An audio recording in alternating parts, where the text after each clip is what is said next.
Quite a cold Tuesday morning, but nevertheless we will survive. I believe these are just morning blessings, morning showers. It is day 2 of this week, Tuesday, 22nd of the month of November 2022, but also it is day 2 for our candidates who are sitting for the UACE, the Uganda Advanced Certified Examinations from UNEB. About 97,000 students did kickstart this exercise yesterday, and as we speak right now, at least for the Kampala district, success was registered, at least for the commencement. Now the question is, how is this going to go from the time our students started until the end? Now we have to put them in our prayers so that this exercise goes on successfully without having any interferences. It is Good Morning Uganda, coming to you live on UBC TV. My name is Philomena. Mastiko. As always, we are here to kickstart your day, to be the starting point, to give you quite a mark on which you can start and figure out your day as the hours go by. And of course, when I say we, I mean myself, Philomena Mastiko, and the full house as always, Robert Kirabo here, Mollen, and of course Felix Nkunda. Maybe just to hear from you, Mollen. Good morning. I don't know, these showers, did you foresee them yesterday? Well, yes, I did see the showers coming. Now it doesn't take away the fact that they still get to interrupt me in the morning, and of course I know that is the same story for a lot of Ugandans, especially if you're around Kampala and most of the areas surrounding Lake Victoria. It is still over the place, and maybe a few areas will still get to have those rains. So if you're leaving home, you might want to check on that and be sure you're prepared. Otherwise, good morning, and of course, welcome back from yesterday. We did have a match with World Cup. I know a lot of Ugandans were rooting for Senegal, and most Africans actually. Now that was bad news, because we didn't get the good news that we expected. Well, it seems like the morale that we started with watching World Cup just got a little bit down in that moment, seeing that Senegal was losing. But it was a very good game to watch, Philomena, if you ask me. I just saw something different from what we saw with Ecuador and Qatar. Yes. That was a good game to watch. And me, I looked at the goal that the Netherlands did put in. It was a very, very genius goal from Capco right there. The header was just taken right in front of Mendy, and I was like, yes, this is a good goal. However, I was rooting for Senegal and all that, but I just enjoyed the game, and I know that a lot of Ugandans that were keeping it on UBC watching that game were also disappointed, but equally very fascinated by that goal. But we also didn't see them winning. I knew that, Senegal has this momentum, but we have to admit that having a player like, Sadio Mane in the team would have helped to, boost their morale, or even psychologically. It helps knowing that you have a good player on the team. But they didn't have that, and I think that also kept their mood down. I do hope that the next game they can really pull up, because we are counting on them. We really are. My consolation, though, to you is that we have about 64 matches, so maybe they still have time to... We really hope so, because now they still have more teams. They still have to play Qatar, they still have to play Ecuador. Now the hope is that maybe they win in those games, and maybe that puts us on the level of going into the round of 16. But on group stages, we're not looking good. We're not looking good, but we're still hopeful. And we have Tunisia as well that we will be supporting. I know, me being an African, I'm of course rooting for an African team, but then, that disappointing wasn't a good start. But I'm still hopeful. We'll be fine. We can only hope and pray that the people we have entrusted with our faith in this World Cup 2022 really do us justice. And they make us happy. We can only dwell on small things like this to give us joy. But Felix, good morning. Let me tell you something, Felix. I have been noticing one thing which always made me think about you. I was seeing fuel prices go down. Okay, and right now I can say probably a liter goes for about 5,000, maybe 500 on average. I've seen somewhere else 5,200, and I remembered there is my man there who would be very happy after seeing things like this. I don't know how you feel about that, but good morning. How are you doing? I'm all right. How are you feeling? I'm lovely. You good? I'm all right. Anything about the weather this morning? I'm good. I am used to this weather. Very, very moody, but I find my way around it. Tell you what, 5,500 That is actually not go down you're talking about. I don't know what you mean. Do you want it to drop all the way to 4,200? Why it was that thing used to cost 3,000 shillings. Why isn't it going back? Okay, to so it was at 6,000 6,000, and I'm not saying we should be happy or comfortable. It should go back as fast as it went when it was going up. Okay. Is a good number to have reduced from that amount. You should be grateful. We've been dying with the 6,000. It was almost getting into 7,000. What are you talking about? For me, I'm actually happy that there's a little nothing bit to of be happy about. That thing used to cost 3,500, at most 3,300. Right now, yes. It's well, we're getting closer. We're getting closer. As I said, we need to use the speed it used when it was going to go down.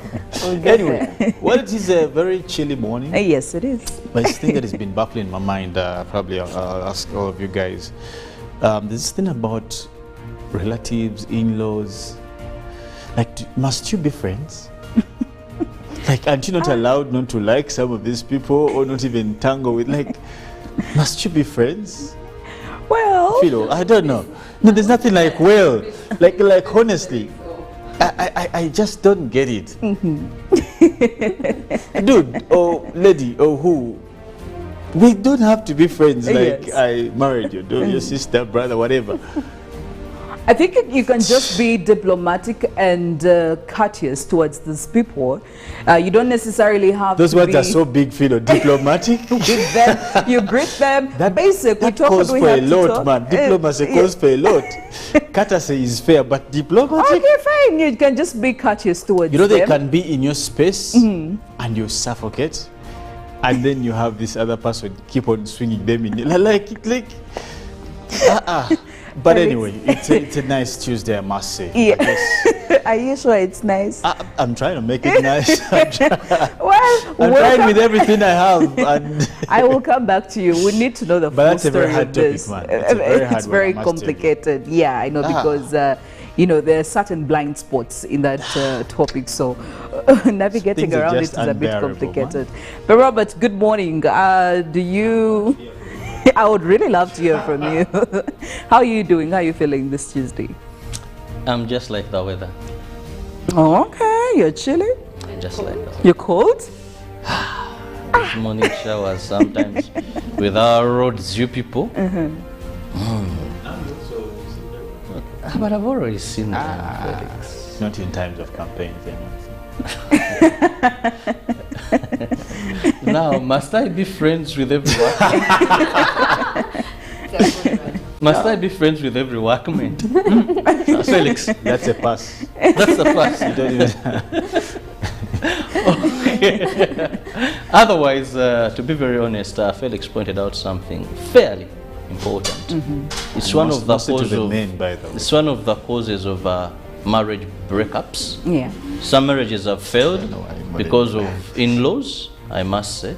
Someone comes in your home, thinks is the owner of the home, even gives commands. Oh, at least it should be in your very home. So I don't think you must be friends. However, when we come together, you carry on what is mine, I take on what is yours. That's why if you go to church, all I have, I give to you. So you must understand that when you choose to take on this person, all the burden that comes by comes with you. But it also goes with the understanding between you two people. You know, you can understand that this relative of mine is really becoming a problem home. You know, you, the couples. Yeah. It depends on how the two of you relate. Because actually someone can even bring in someone to put you in shape. So you must see how both of you. Yes, someone can know now. My sister, to what? my sister, if she lives in this house, there are certain things Felix is not going to do.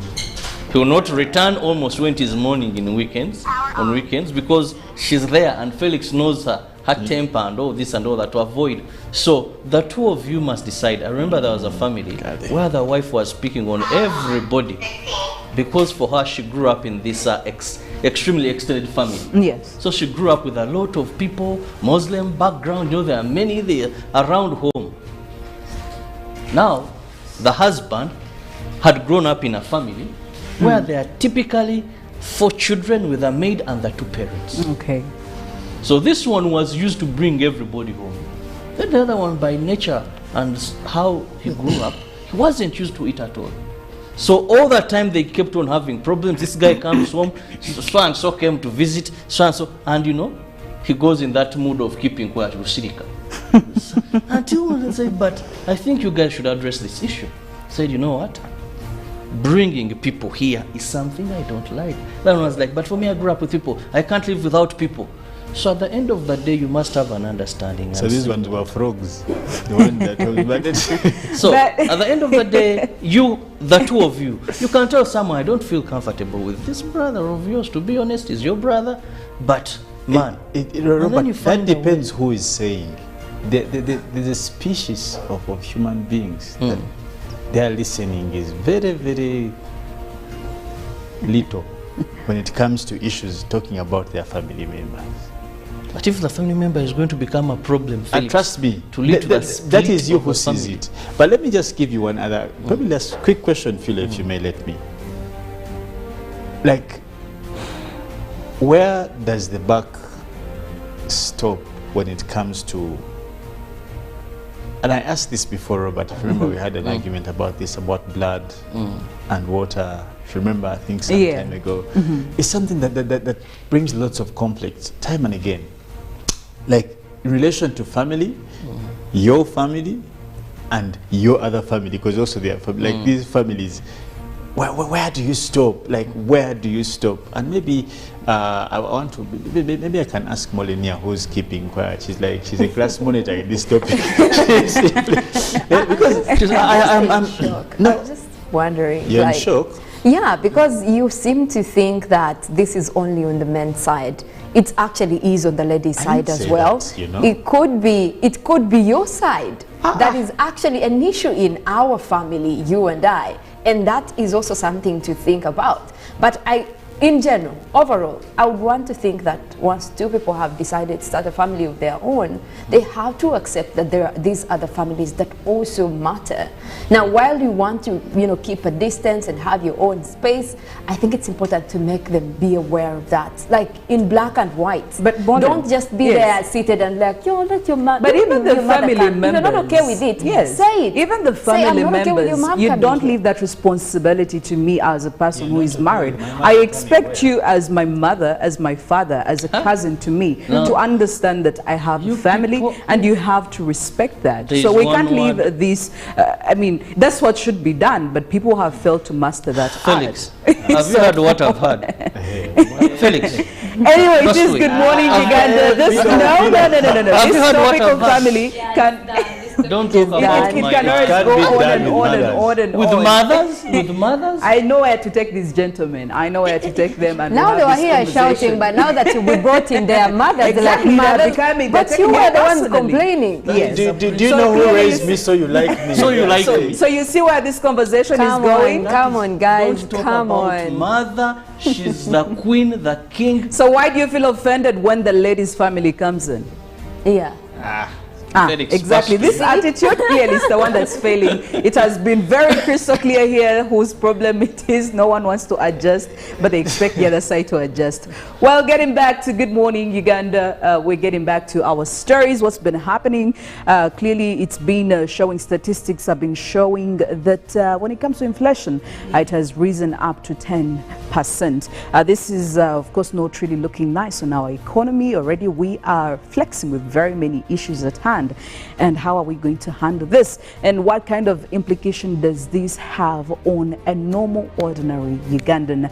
Well, that and very many other stories in our in what we are just about to reveal to you shortly. Robert, what are we looking at? We're beginning with the send-off of a senior citizen, former Democratic Party president, but also a man who served in various political aspects of Uganda. His contribution, who was laid to rest yesterday. Now, President Yoweri Museveni eulogized the late Dr. Paul Kawanga Ssemwogerere as a true patriot and a statesman who served Uganda with dedication, sacrifice, and love.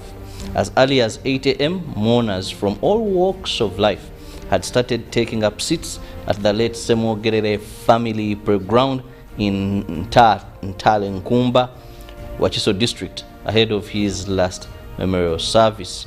Chairperson of the Uganda Episcopal Conference and Mityana Archbishop, the Right Reverend Dr. Anthony Ziwa, was the main celebrant. The clergy hailed the late for having run a political race full of righteousness. Shortly after the Mass, the clergy prepared the late for his final journey. The family, led by the widow, eulogized the fallen political hero. The Prime Minister of Uganda, Right Honorable Robin Anabanja, was representing His Excellency Kaguta Museveni. In his message, President Museveni flashed back at when he met the late Semogere. Museveni saluted the late for choosing to stand as an icon of peace and unity during his active times. The President committed to an inclusive political integration in the country to integrate the wish of the late. Through the Prime Minister, the President contributed 20 million shillings cash.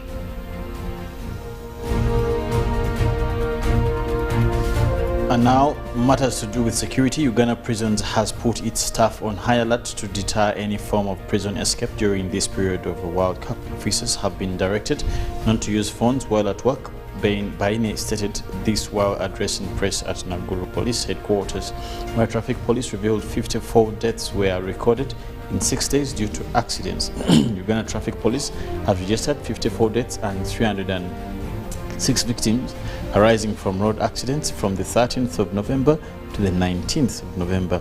In this period, 337 crashes were recorded. 29 drivers of Toyota Hiace, commonly known as drones, have been arrested and vehicles impounded for illegal transporting of passengers. Now, police reports that no criminal incident has been recorded across the country during the opening games of the ongoing World Cup in Qatar. The Commissioner General of the Police, Prisons and Prison Services did also direct the staff to be on high alert. And moving on, inflation in Uganda has reached 10%, which is affecting the common man. Despite the drop of fuel prices, about 1,000 shillings, a positive impact on the cost of living is yet to be felt. Uganda's inflation rate has the potential to impact on the social and economic prospects of the country. The cost of basic and fast-moving commodities is rising, making it hard for the common man with limited disposable income.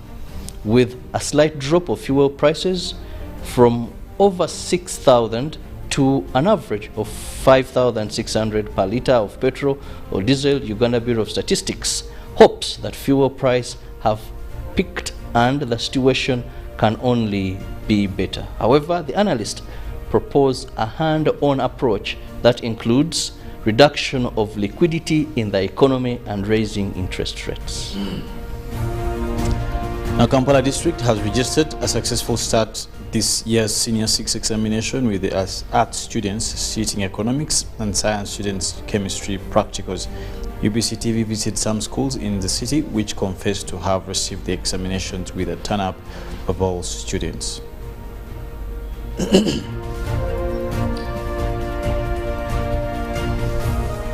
And crossing over to the international stories, an earthquake on the main Indonesian island of Java killed scores of people and injured hundreds, according to officials.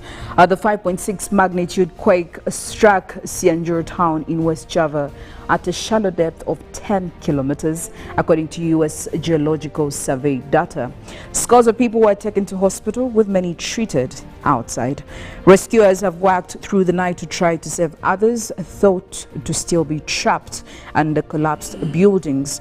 The area where the quake struck is densely populated and prone to landslides, with poorly built houses reduced to rubble in many areas. The exact number of people killed so far remains unclear. Indonesia's National Disaster Mitigation Agency has said their official death toll was 62, adding that another figure given by Regional Governor Ridwan Kamil, 162, remains unverified. Speaking to local media, Mr. Kamil said some 326 people had been injured in the quake, noting that most of them sustained fractures from being crushed in ruins.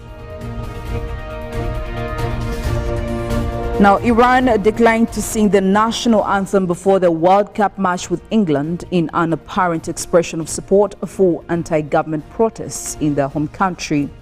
Some fans shouted and jeered during the anthem, and others held up signs saying, "Woman, life, freedom." Iran's state TV cut its coverage of the anthem and switched to a previously shown wide shot of the stadium. Mass protests have been met with a fierce crackdown in recent months.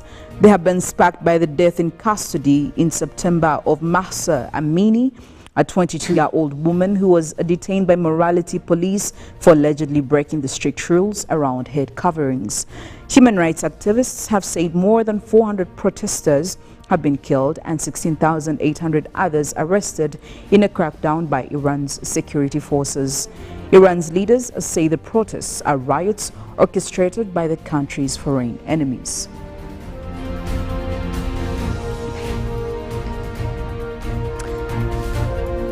And in other news, South Africa's Supreme Court of Appeal has ordered former President Jacob Zuma to return to prison after upholding an earlier ruling that his medical parole had been unlawful. But it is not clear if he will spend any more time in jail. Now, the 80-year-old was given a 15-month sentence last year for contempt of court over his refusal to testify during an investigation into corruption.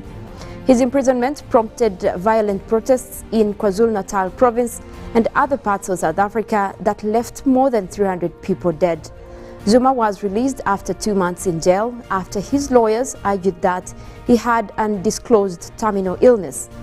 In their anonymous judgment on Monday, the judges said that the prison authorities should decide if the time the former president had unlawfully spent out of prison should count towards his sentence or not.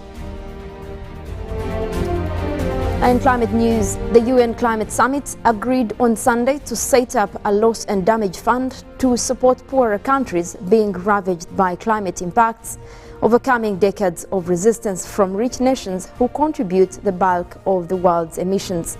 Pakistan's climate minister, Sherry Rahman, who was part of the campaign by developing nations to win the commitment at a 2-week UN COP27 summit in Egyptian resort city of Sharm el-Sheikh, held the landmark decision as a down payment on climate justice. But the next phase of the agreement leaves open a number of crucial details to be worked out next year and beyond, including who would contribute to the fund and who will benefit.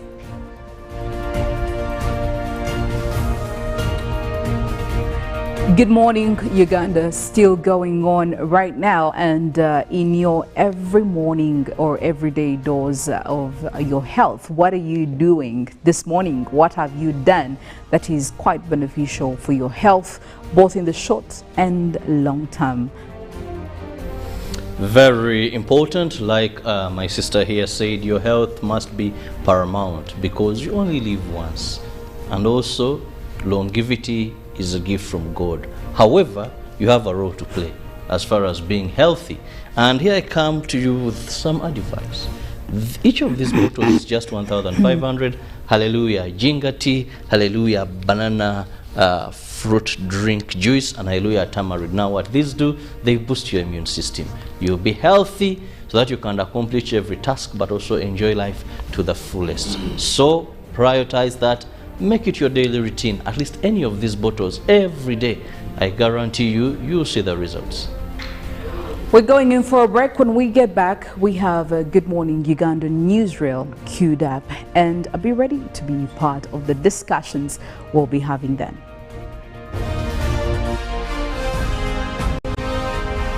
Live from Uganda.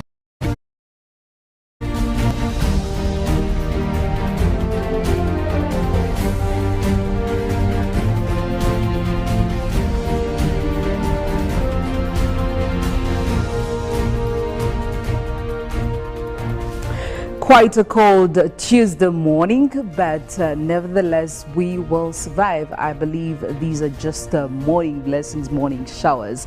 It is day 2 of this week, Tuesday, 22nd of the month of November 2022, but also it is day 2 for our candidates who are sitting for the UACE, the Uganda Advanced Certified Examinations from UNEB. About 97,000 students did kickstart this exercise yesterday, and as we speak right now, at least for the Kampala district, success was registered, at least for the commencement. Now the question is, how is this going to go from the time our students started until the end? Now we have to put them in our prayers so that this exercise goes on successfully without having any interferences.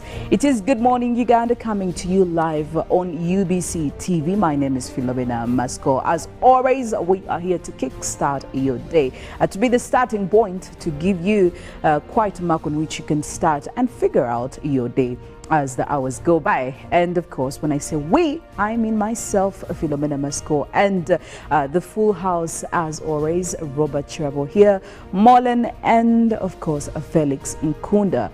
Maybe just to hear from you, Mollen. Good morning. I don't know, these showers, did you foresee them yesterday? Well, yes, I did see the showers coming. Now it doesn't take away the fact that they still get to interrupt me in the morning, and of course I know that is the same story for a lot of Ugandans, especially if you're around Kampala and most of the areas surrounding Lake Victoria. It is still over the place, and maybe a few areas will still get to have those rains. So if you're leaving home, you might want to check on that and be sure you're prepared. Otherwise, good morning, and of course, welcome back from yesterday. We did have a match with World Cup. I know a lot of Ugandans were rooting for Senegal, and most Africans actually. Now that was bad news, because we didn't get the good news that we expected. Well, it seems like the morale that we started with watching World Cup just got a little bit down in that moment, seeing that Senegal was losing. But it was a very good game to watch, Philomena, if you ask me. I just saw something different from what we saw with Ecuador and Qatar. Yes. That was a good game to watch. And me, I looked at the goal that the Netherlands did put in. It was a very, very genius goal from Capco right there. The header was just taken right in front of Mendy, and I was like, yes, this is a good goal. However, I was rooting for Senegal and all that, but I just enjoyed the game, and I know that a lot of Ugandans that were keeping it on UBC watching that game were also disappointed, but equally very fascinated by that goal. But we also didn't see them winning. I knew that, Senegal has this momentum, but we have to admit that having a player like, Sadio Mane in the team would have helped, boost their morale, or even psychologically. It helps knowing that you have a good player on the team. But they didn't have that, and I think that also kept their mood down. I do hope that the next game they can really pull up, because we are counting on them. We really are. My consolation, though, to you is that we have about 64 matches, so maybe they still have time to... We really hope so, because now they still have more teams. They still have to play Qatar, they still have to play Ecuador. Now the hope is that maybe they win in those games, and maybe that puts us on the level of going into the round of 16. But on group stages, we're not looking good. We're not looking good, but we're still hopeful. And we have Tunisia as well that we will be supporting. I know, me being an African, I'm of course rooting for an African team, but then, that disappointing wasn't a good start. But I'm still hopeful. We'll be fine. We can only hope and pray that the people we have entrusted with our faith in this World Cup 2022 really do us justice. And they make us happy. We can only dwell on small things like this to give us joy. But Felix, good morning. Let me tell you something, Felix. I have been noticing one thing which always made me think about you. I was seeing fuel prices go down. Okay, and right now I can say probably a liter goes for about 5,000, maybe 500 on average. I've seen somewhere else 5,200, and I remembered there is my man there who would be very happy after seeing things like this. I don't know how you feel about that, but good morning. How are you doing? I'm all right. How are you feeling? I'm lovely. You good? I'm all right. Anything about the weather this morning? I'm good. I am used to this weather. Very, very moody, but I find my way around it. Tell you what, 5,500 that is actually not go down you're talking about. I don't know what you mean. Do you want it to drop all the way to 4,200? Why it was that thing used to cost 3,000 shillings. Why isn't it going back Okay, to so it was at 6,000? 6,000, and I'm not saying we should be happy or comfortable. It should go back as fast as it went when it was going up. Okay. Is a good number to have reduced from that amount. You should be grateful. We've been dying with the 6,000. It was almost getting into 7,000. What are you talking about? For me, I'm actually happy that there's a little nothing bit to be happy about. cut. That thing used to cost 3,500, at most 3,300. Right now, Yes. it's Well, up we're about getting 2,000 closer. We're getting shillings. closer. As I said, we need to use the speed it used when it was going to go down. Anyway, well, it is a very chilly morning. Yes, it is. But this thing that has been baffling my mind, probably I'll ask all of you guys. There's this thing about relatives, in-laws. Like, must you be friends? Like, aren't you not allowed not to like some of these people or not even tangle with, like, must you be friends? Well, it goes on for us during the course of the day. My name is Philomena once again, and with the usual suspects this morning, that is Robert, Kirabo, Nyonyintono, and Felix Nkunda. Now, this morning, our topic of discussion is going to be something about an issue that we have talked about when it comes to the relationships teachers and children have in most cases. Now, we're basing this on, there was a story that we did have about a Makerere student who fell into an altercation with one of his lecturers. And there were some forms of assault that were witnessed after the lecturer did come up and slapped this, was it slapping? Was it a punch? Was it? It could have been both. Yes. It was a slap punch. Yes, slap, it was a slap punch, whichever. according to Kirabo. to Kirabo. I don't know what that is, but at least if I'm going to take it should I literally, demonstrate it? no, sir. Okay. Yes, and of course, Makerere University as an institution, they came out with a statement, and they were actually condemning the lecturer, clearly showing that in whatever way this was handled, especially between the lecturer and the student, the lecturer was wrong for doing what he did. Now, I mean, this is just one incident. It could have been an incident that we saw at quite a tertiary level of education, but we can look at primary, we can look at secondary, where we have had a number of issues, relationships between teachers and students. And I really want to know from these two gentlemen who are quite very passionate about education when it comes to the teachers.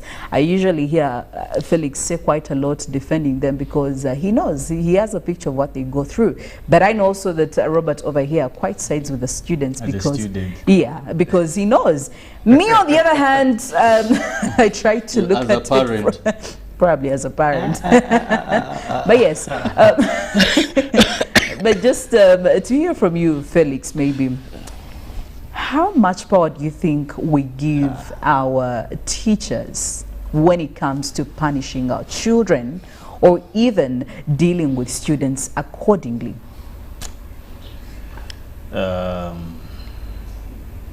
It's a little bit hard to draw the line, I'll be honest with you. Yes. And when you make it a general approach to students per se, you'll find that the punishments will differ from stage to stage. For example, as toddlers, some of us who have kids who are level of kindergarten or pre-primary, you wouldn't want to find someone slap them. And the reason is simple, because the understanding is that some of these little ones hardly understand much about whether this cup, if it falls down, it will break. They could understand, but they may not know the dangers that come with it. They may not know the danger that comes with probably throwing around a remote or what, being kids. So sometimes at that level, you need people who can be very, very, very, very patient. Very, very patient, I tell you. No wonder one of the musicians we celebrate in this country, the late Paul Kafero, in one of his beautiful rhythms, sang and said that when you're carrying your own child and they let loose of their behind on you, what do? You know, you're dressed, let's say, to go to a party and the kid just wets all the clothes you're putting on. What would you do in that scenario? Yes. Would you beat them and break them, or you just go wash them, then go and change? That's simple. So at that level, when you come to probably primary up to around secondary, more or less it's the same thing. They're in the same bunch of lives. And I want us to be clear about what actually is done. There are two things we must differ or differentiate: punishment and abuse. Yes. When someone does something wrong, it is human, it is courtesy, it is good behavior and manners for you to make them know that they should be responsible for their bad acts. It's something we teach people or children, mostly those in our own responsibilities. So, and that's how punishment comes in.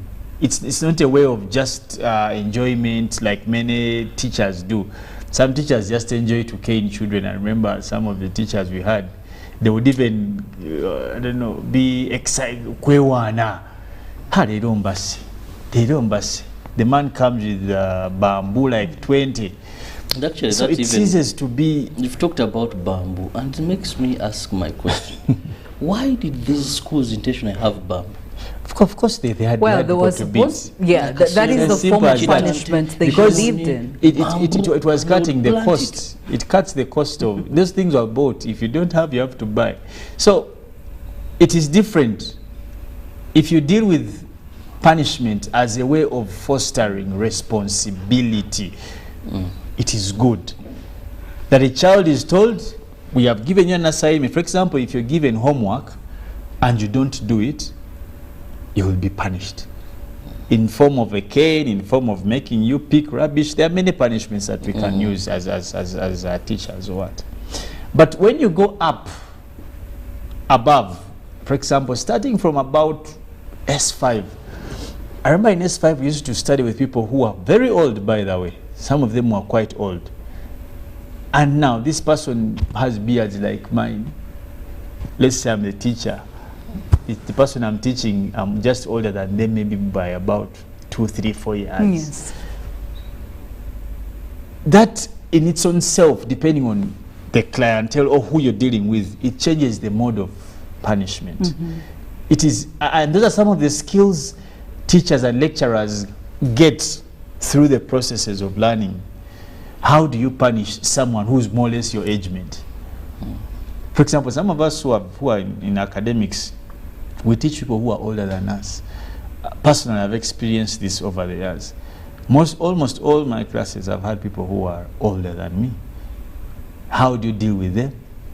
Do you slap them? Do you insult them? How do you talk to them? All those things. Now, for example, in S6, S5, do you think you still cane a child like you cane them in P7? Someone, for us, I remember at some point when I was in Lubiri, students used to beat teachers almost every day. It was the other way around. For the gate man, for him, it was a daily meal for the kids. For some reason, like these girls would fight. Like you find teacher would tell the kid, stand up, turn around, bend over. The guys like Gezonkwateko. You wallop one, Now, then you get. Yeah, that's the thing. And they would have fighting. Because what? When someone at the age of about 18 to 21, the self-esteem of these individuals is high up there. If they are girls, they have their breasts. They're starting to grow a bit of body curves. The buttocks are flying left, right. So they get, actually it is called adolescence, is it? That adolescence comes with so many effects in terms of self-esteem. Now, they don't want to lower their esteem. That's why you see these girls in schools, they try to, you know, have you noticed, what is it, kufunza? They make their skirts tight. Bit tighter. That is all adolescence. Because they're trying to be noticed. They make their shirts fitting. The boys, they big kachupa. They want to put on moccasins. They want to put on tight. They are trying to be noticed. Now, for you come and you want to crush that ego, you're going to have issues. And I have had scenarios where teachers have been seriously beaten. When you come to university addressing this particular concern that Philo used as an example, the springboard for our discussion,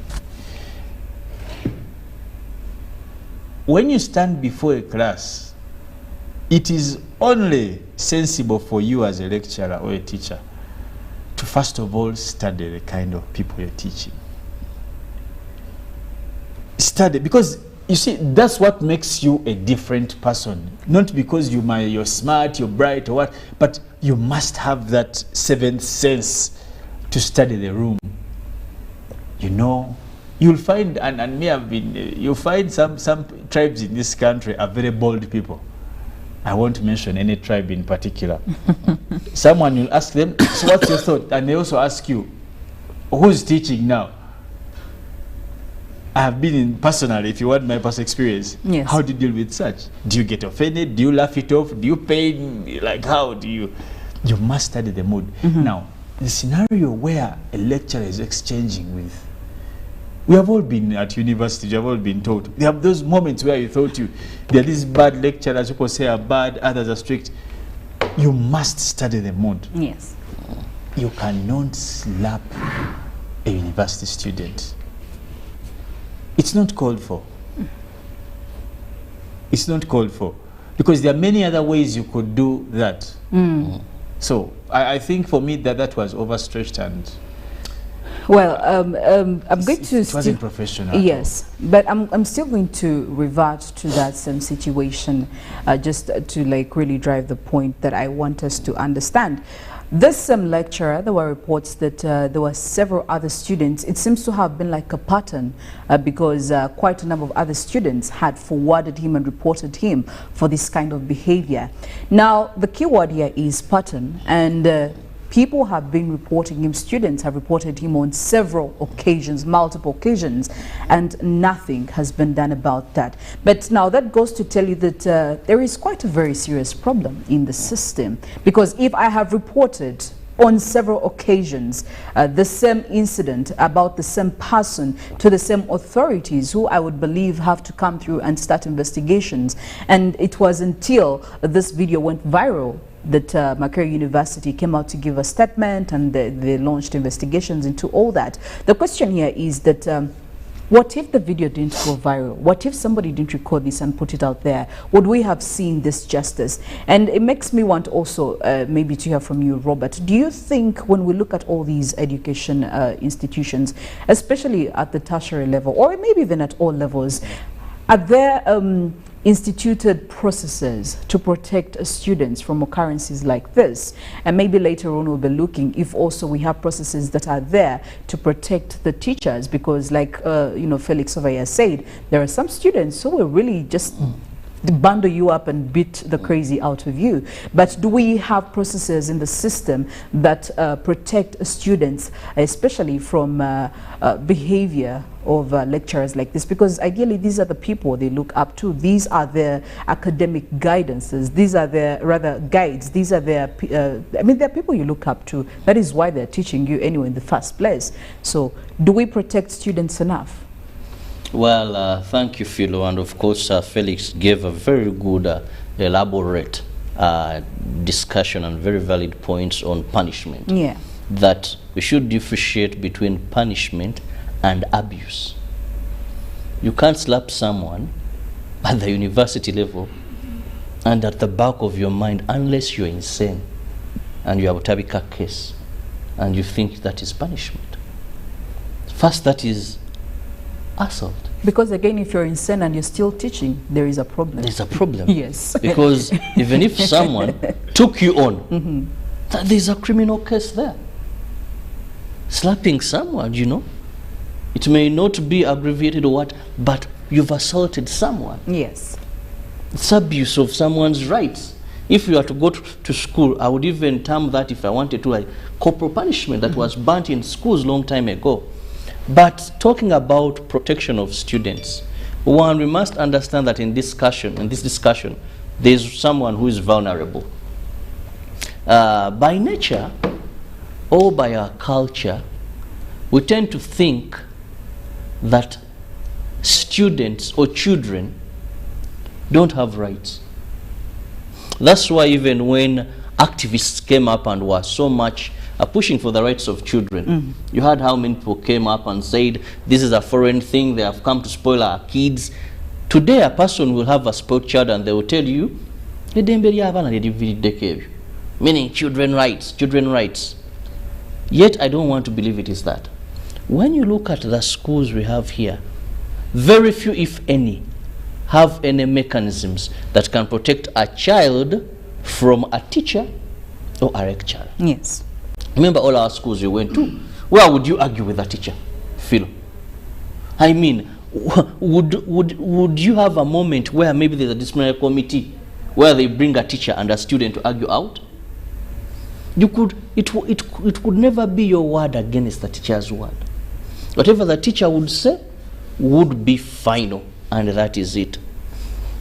Now, when it comes to universities, I've observed one thing, and I think Felix will allude to the same fact, that you see in universities, there is so much of comradeship when it comes to staff and lecturers. That's why, I don't know, maybe because they all do the same things, but I want to tell you, most universities protect their own. Go to sexual assault in a number of these universities. Some lecturers, even their fellow lecturers, know Yes. that one with the ladies, he doesn't joke. Chakoro one. We can't remember first class, what it can do in first boy. You get it? He's known, he's in the system. They will tell you that one he's loose, we know him. But the guy is loose on people's daughters who came to study. And you must understand there are lecturers that will study and then qualify to be lecturers. But there are also many universities or a number of institutes that look at their best student. For example, if you get a first class, then they retain you. You're a student, so you extremely perform in that particular department. Then they say, well, this guy got a first class, so they retain you. Now, this person over many years, 10 years, comes on moving from one position to the other within the university. Yes. He's moving along with comrades. When you come and report such a case, the university will find all ways but to protect who is theirs.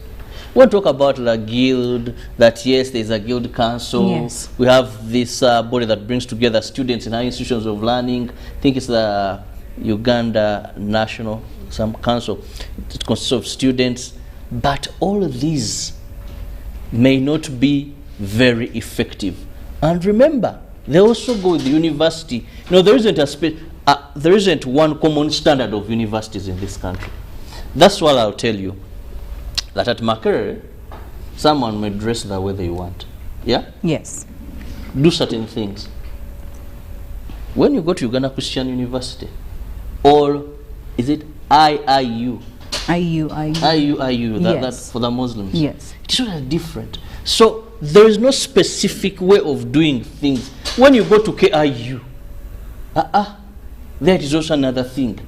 So we lack a body that comes up with, it's all about foundation, specific university, how they do their things, but coming up with proper bodies of saying now for every university in this country, these must be the standards, apart from having that this university is created by this council, so you can study this, you can teach this. Otherwise, these are bound to continue. Lecturers, university staff will protect their own. In our education system, we don't have mechanisms that bring to justice, unless it's an extreme. Do you know how many kids are beaten, then they go back home? A child cannot even sit, Yes. mostly in candidate classes. The child can't sit because the entire sitting asset was destroyed. Until you ask your child, but what is happening with you? The teacher caned me. When you look at the body, you only see strokes of the cane marks here and there. So we have to find ways. As of now, I don't think there is any sincere body that protects the rights. For the teachers, it is okay. They're not vulnerable. I want to tell you, if it was a student that slapped a lecturer, my friend, with the Nawango at Makerere, you slap a lecturer, it goes viral. Well, Today you will be gone. the conversation we are having is concerning the best ways of punishing mature students. Get onto our Twitter, get onto our WhatsApp 0709602592, hashtag UBCGMU, and let us know. But there is a feedback coming in from one gentleman called Trust, and he says, where does the lecturer get permission to slap students like this? At this age, you ought to sit down and advise the student, or make them face the disciplinary action. This is not the kind or the way he should be handling a matter like this. And from Gabriel 256, he says, there is no explanation whatsoever that can justify assaulting a university student in a lecture room. That lecturer did act out of character and he deserves to be punished. Well, also coming in from Biarhanga here, he says that as a lecturer or as a bigger person, you ought to tame your anger. You're dealing with mature people and no children, therefore you should deal with them as they ought to. Well, get into our socials, like I did say, and tell us what you think about this very specific. What is the best way of punishing mature students? A question that I'm going to bounce to you, Felix. How do you deal with a big man who has beards almost like yours? A man who is probably 2 years younger than you, but he's your student, or 3 years. Yes. And when you look at the lecturers these days, they're pretty young people, okay? They're even teaching some people who are older than them, people who probably have working class. Families, fathers, mothers. Exactly, they have quite a lot of responsibilities that is bestowed upon them. Now, how would you deal with a person like that? But for starters, why would you be punishing people at university level? well, but because if you have done or acted, Felix, I'll give you shouldn't put yourself in the position. You can have a funny student. I remember when we were at campus, I had this guy, but he was ever stubborn and very destructive. How? He would sometimes come in the lecture room, people are concentrating, and I don't know whether he was young or foolish or something funny. Then he would drop a paper, maybe.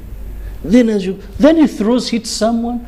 Those are the further lectures, and some laugh. No, but it's a simple constantly, thing. sometimes ask the lecturer stupid questions just to make fun out of it. Act Do you funny. know what makes you a different? The reason why, and I tell sometimes my students, why I the one standing before you means I have something to offer in this discipline that you don't actually know. You get it? The first place, why would you be in a position where you have to punish a student? That is already awkward. Bring him to order. It's not your duty. Your duty is there to pass knowledge.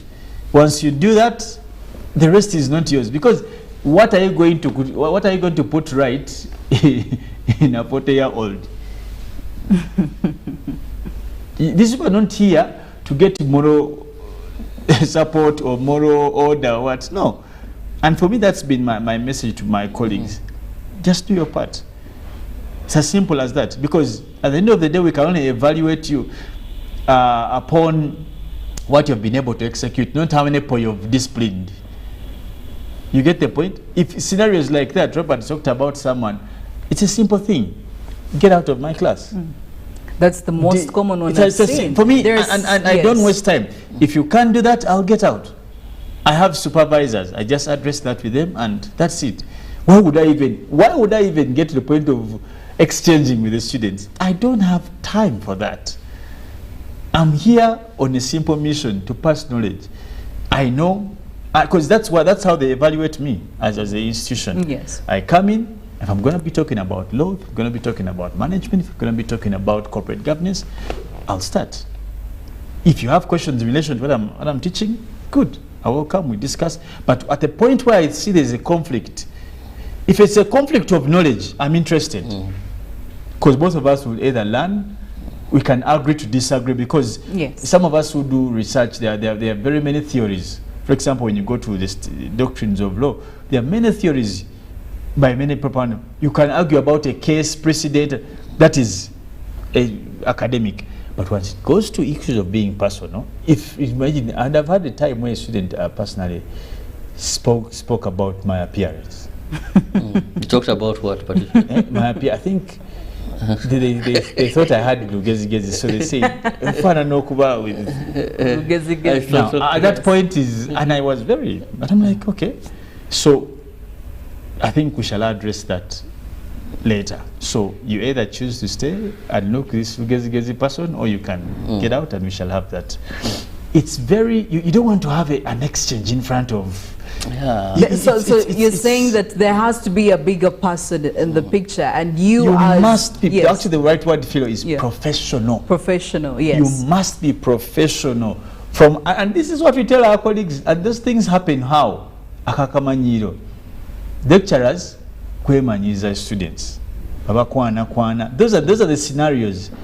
And that's how it all starts. For a child even to start to reply, sometimes it's not necessarily that, but most of the times there is that useless familiarity that you put in place. That's so unnecessary. You start. You over socialize. No. Know your place, man. University students are another deal, I'm telling you. They are not people you want to joke with. Because these are not secondary students. They are so daring. Yes. And most of them at the level of first year and second year, they have a big excitement about university. Trust me, they have never been this free. They are staying in their own hostels, they can dress. Robert talked about dress code. These things we see. A child comes, or not even a child. A student comes in the lecture room, almost half naked. The breasts are popping out. What do you do? And if it's too much for you, you have the right to call her aside or him, tell him, you know what? Like personally, I never used to allow people putting on sandals in my classes, and I never, even up till today. You don't come to my class putting on sandals. As a gentleman, not necessarily women, because I mean, shorts and sandals. Really, what are you coming to do? Are you going for a bikini night or what? So for me, that was secondly. You must have some, and for universities, you must have some guidelines, like Robert said. Yes. Mukono has made it a bit easier in dress code. IUs have done it. Makerere, I don't know, probably we just don't know, but for the time I've done some work with the KIU, for them it's a coming whatever policy. Yes. But these guidelines help. That's why you don't see some of these scenarios in some universities. Yes. Secondly, universities, there's something they call M&E. You have to monitor and evaluate. Yes. Both students and, trust me, most of the times, we all share the blame. The lecturers have their part and the students. But most times, students are harder people to deal with. Lecturers, out of 10, you can find errant like 2 or 3. But the students, out of 10, 7. But Felix, sorry to interject, but since you're in this, also talk about this protectionism. I witnessed it, and the many people who have been at university have witnessed it, where there's so much of universities not willing to sacrifice their very own. Yes. Much as the students could have issues. Because most of these stories that come out, I want to tell you, either this will have a picture, if it's about assault, even a lecturer, if you go to investigate. I remember the time I was doing some investigative journalism, you remember that student who brought out footage and she showed how this lecture had become a problem. But I was shocked. Another one actually, most recent, I think. But I was shocked that while I was doing my investigative story, almost 70% of the lecturers I spoke to were saying, we know that one. Now with Makere, this very lecturer, they are telling you, he has been doing it. You know that when you go to almost all the cases that have hit the media or come out, these people are known. That guy's temper, that guy with women, that guy, you know. But Robert, I think it's sometimes it's about the reporting channels. It can be a rumor, but most times when students come out with vivid reports, let's say, or accusations, they are normally dealt with, because university has different procedures how they deal with errant workers.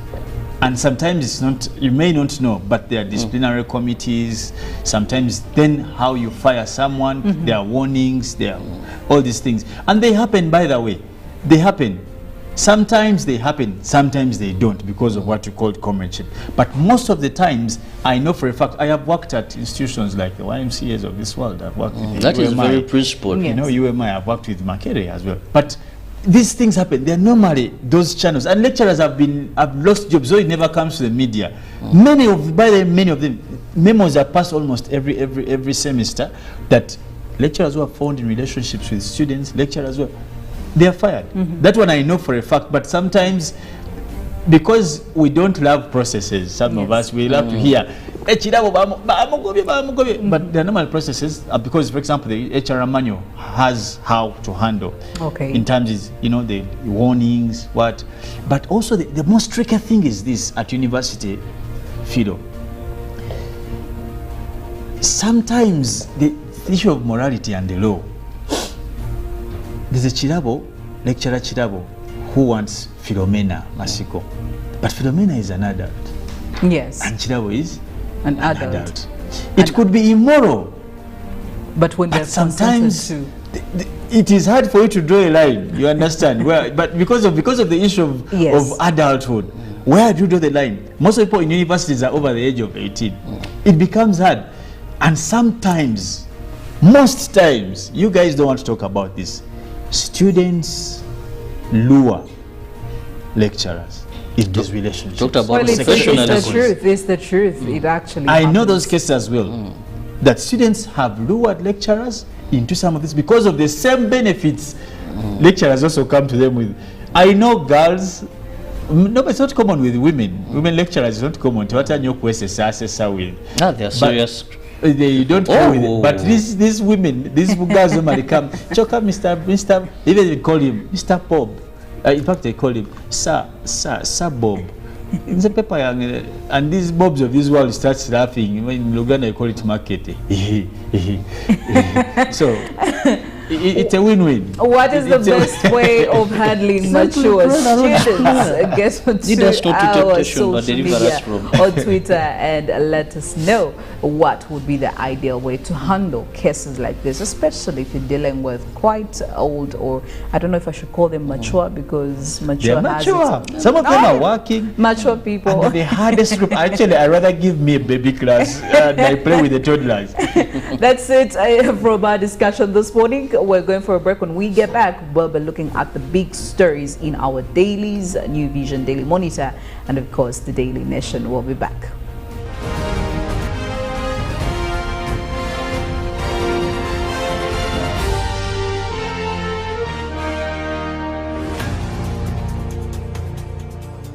Get connected today with the My Airtel 4G smartphone, the most affordable smartphone in Uganda. You get to enjoy free 1 GB for 1 whole year. My Airtel 4G smartphone, your best value for money. Visit the nearest Airtel outlet today and get one at only 250,000 Uganda shillings. Airtel, the smartphone network.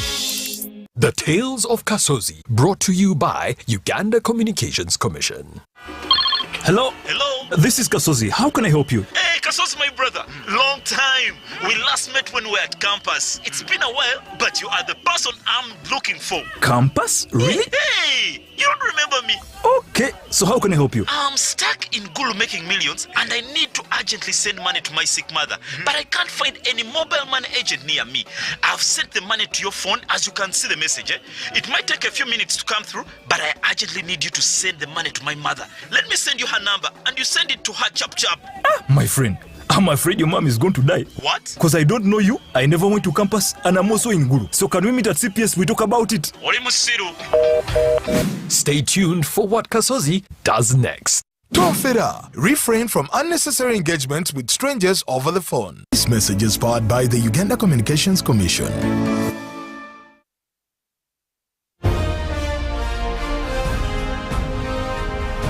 Live from UBC Studios in Kampala.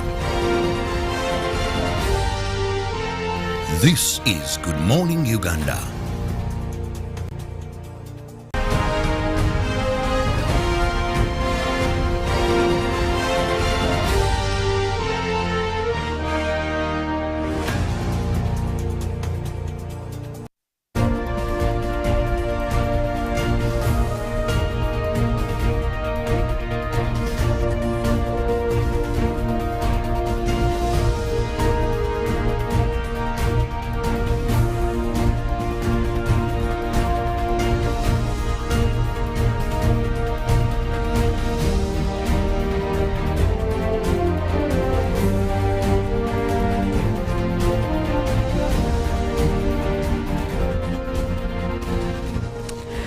Looking at the papers this morning, Daily Monitor, the big story over there inside the battle for workers' union. A section of NOTU officials accuse Mr. Asha Owere, the Chairman General, of incompetence, intrigue and dictatorship, among others. NRM supporter Majambere petitions the Uganda Human Rights Commission. And looking at the big picture, a farewell, Kawanga Semogere was finally laid to rest, and they're giving you a full story on what happened over there in Nkumba. Now, government accused of double standard in Ebola fights.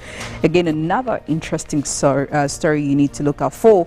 Hospital demands apology from Lord Mayor. And in the prosper section, crisis looms as public debt hits 80 trillion shillings. And also onto the second page, quite a more detailed story on Semogere accorded 17-gun salute at send-off. And we cross over into the New Vision, where experts advise on a tough economy. Now that is a story on page 6 and 7 of the New Vision, but also they give you Kampala feeds on unsafe meats. Details are on page 3. And in FIFA World Cup, France relay on Kylian Mbappe. That is on page 40. They also give you a big picture right there when the big send-off for Semogere as Prime Minister Robin Nabanja throws a flower into the grave during the burial that was yesterday. Details are on page 11 of the New Vision. And also crossing over into the second page, Chiruhura Science Center to skill 1,500 youth. And of course, they also show you the MPs on the Committee on Science, Technology and Innovation and officials from the Uganda National Council for Science and Technology. That is a story right there, and of course with opportunities as well. Now today in history, back in 2011, KCCA Utoda case flops. And also back in 2001, Pope apologizes for clergy's sins. That is for today in the New Vision. Daily Monitor Sports. England thrash Iran, whose players refused to sing anthem, with England walking away with about 6 goals and Iran walked away with 2. World Cup parties as fans go crazy around Logogo. And looking at Giroud keeps Henry in sight. And also Oilers start the BAL Elite 16 qualifiers. Eagles fly Stars seek momentum. All those and many more in the Daily Monitor Sports. And in the New Vision Sport, they have a special World Cup magazine also in there for you. But carry us, France counts on Star Mbappe against Australia. And of course, more of that. That is the day's biggest game. They show you the fixtures right there as well for Super Sport, and more on what Fred Kawesi is weighing in on the sports arena. But also Messi is in perfect shape. Now the FIFA World Cup 2022 Qatar special. Senegal in late collapse. We give you much more of that in details in the sports section. The Daily Nation, Ruto plots to take full control of Parliament. Of course, having 1 over 10 of the 12 independent lawmakers, Kenya Kwanza strategists are the possibility of bringing the 44-member gap to a 2/3 majority. Now, that would guarantee President William Ruto's coalition an easy time in passing key legislation to support his agenda, as well as powers to approve or reject changes to the Constitution. And also looking at some more stories, Kenya's big delegation to climate conference becoming quite another issue. And danger to all, 29 years in jail for man who preyed on patients. And also quite a conversation that has been roaming around about GMO facts. Beyond politics, are GMOs safe to eat? A question again that has torn Kenya or divided Kenya into two, being quite the pro-GMO and also being anti-GMO. Now you can follow up on that conversation in the Daily Nation and see who is saying what about this. Now getting back to our Getting back to our conversation that we're having earlier on about the best way of punishing students, especially mature students, or what would be the best way to deal with these. We do have feedback from Bruno Ignatius over here saying, I like the approach of asking students to get out of class once they disturb. However, with many socio-economic challenges in the country, lecturers and students must be helped mentally through counseling, and supervisors should give time to understand the mental state of lecturers before they enter lecture rooms. People have burning issues. Let the public be informed about the outcome of this particular case and also do a follow-up on that case. Well, thank you so much, Bruno, for that comment. And coming in from Alipo Moses from Moroto, you're saying university is a high institution of learning. So the lecturers should have respect for students, irrespective of gender and age, because even old people upgrade to different levels who are beyond the ages of some lecturers. Lecturers should not use the titles of teaching for exploitation, yet they are dealing with adults. Well, thank you so much for that. And also some more coming in from another viewer. You're saying between lecturer and the student at Makerere, what could have happened? I have seen some parents cane the children who are in university whenever they do unimaginable things. Mature students should be mature to make sure such scenarios don't happen. I have seen bigger people fight a case in Parliament. Now, where is the line? And you go on to say that the lecturer was the type of student that used probably to be teachers. So we need to wait for the outcomes of police investigations. Well, quite a comparison he did make over there, and we can't wait to see what will be coming out, whether punishment, equitable punishment will be given to the respective parties. But continue with the conversation onto our socials, get onto our WhatsApp, let us know what you think. But also looking at the traffic this morning in areas surrounding Namuongo, surrounding Kabalagala, and some other parts of Makindye division, I could say that quite a cold morning it is, and it could be a wet one. You need to actually make very calculated movements. But taking you in from Gaba Road is quite very busy this morning. We already have traffic spots highlighted on that road, of course, surrounding Muyenga Tank Hill, and trying to get through all the way to town. And looking at the other part of Tanki Road, that is in Muyenga as well, quite a free road for you to navigate this morning. And also crossing over to Bukasa. Bukasa again is also quite free this morning, with a few traffic build-ups here and there as you're getting closer to Namungo Road. Namungo Road has a different story to tell, I could say, this morning, with already traffic that has been trampling over in some of those spots as you're getting closer. The industrial area, on the other hand, is quite very busy. 6th Street, quite an impassable route this morning. 5th Street, a few spots here and there that have traffic building on it. And of course, as you're getting closer to the main road. Well, we do have also Mollen coming in to give us more climate and weather updates concerning this weather, but also seeing that it is quite a cold one. We do have, I urge you to be very careful on the roads, because there is usually quite the rain makes the navigation a bit hard on our roads, so you need to be a little bit extra careful this morning. Mollen, I don't know whether this is the weather we're going to be going through the whole day, probably the next day, because the last couple of days again we've been experiencing quite showers at very unpredictable hours of the day. Yeah, so what's happening? What's the trend? Well, it looks like there is a pickup in rainy conditions across much of the country, and of course we could be looking at more rains coming through even in the afternoon, so that is one to look out for. And November actually does come with its own peaks when it comes to rains, but it looks like we've also had a reduction in that. Usually we'll be having more rains. I will tell you one thing, in the last decade we saw more of these rains for November than we're seeing now, so this is just little comparably.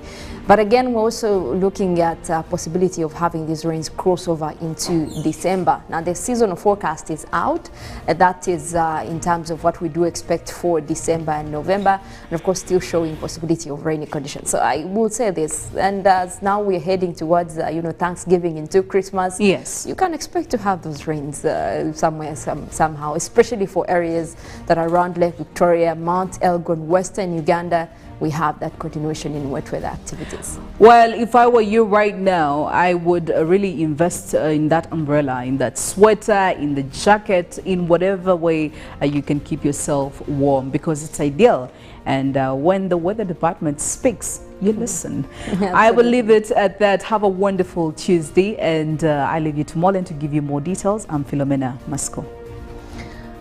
Well, still talking about rainfall, we do have extremes of it, and of course that comes in extreme weather events. When we look at flooding, that is due to heavy rainfall. Now, this is one fact that is happening across most areas within the world, and we have also seen that in Albania.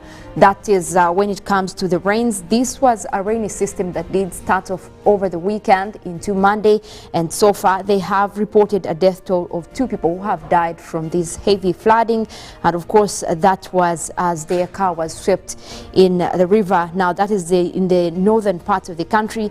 We're looking at Albania, and of course more of the rains expected to pose a risk across the area. Evacuations are being done over the area to make sure that at least people that are close to the river are able to be evacuated to safer places.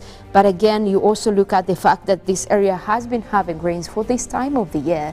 However, there is an increase in intense rainfall that has triggered floods across the area. Now they're talking about people losing their lives and a lot of property that were taken by these floods. And of course you look at more of the damage coming through.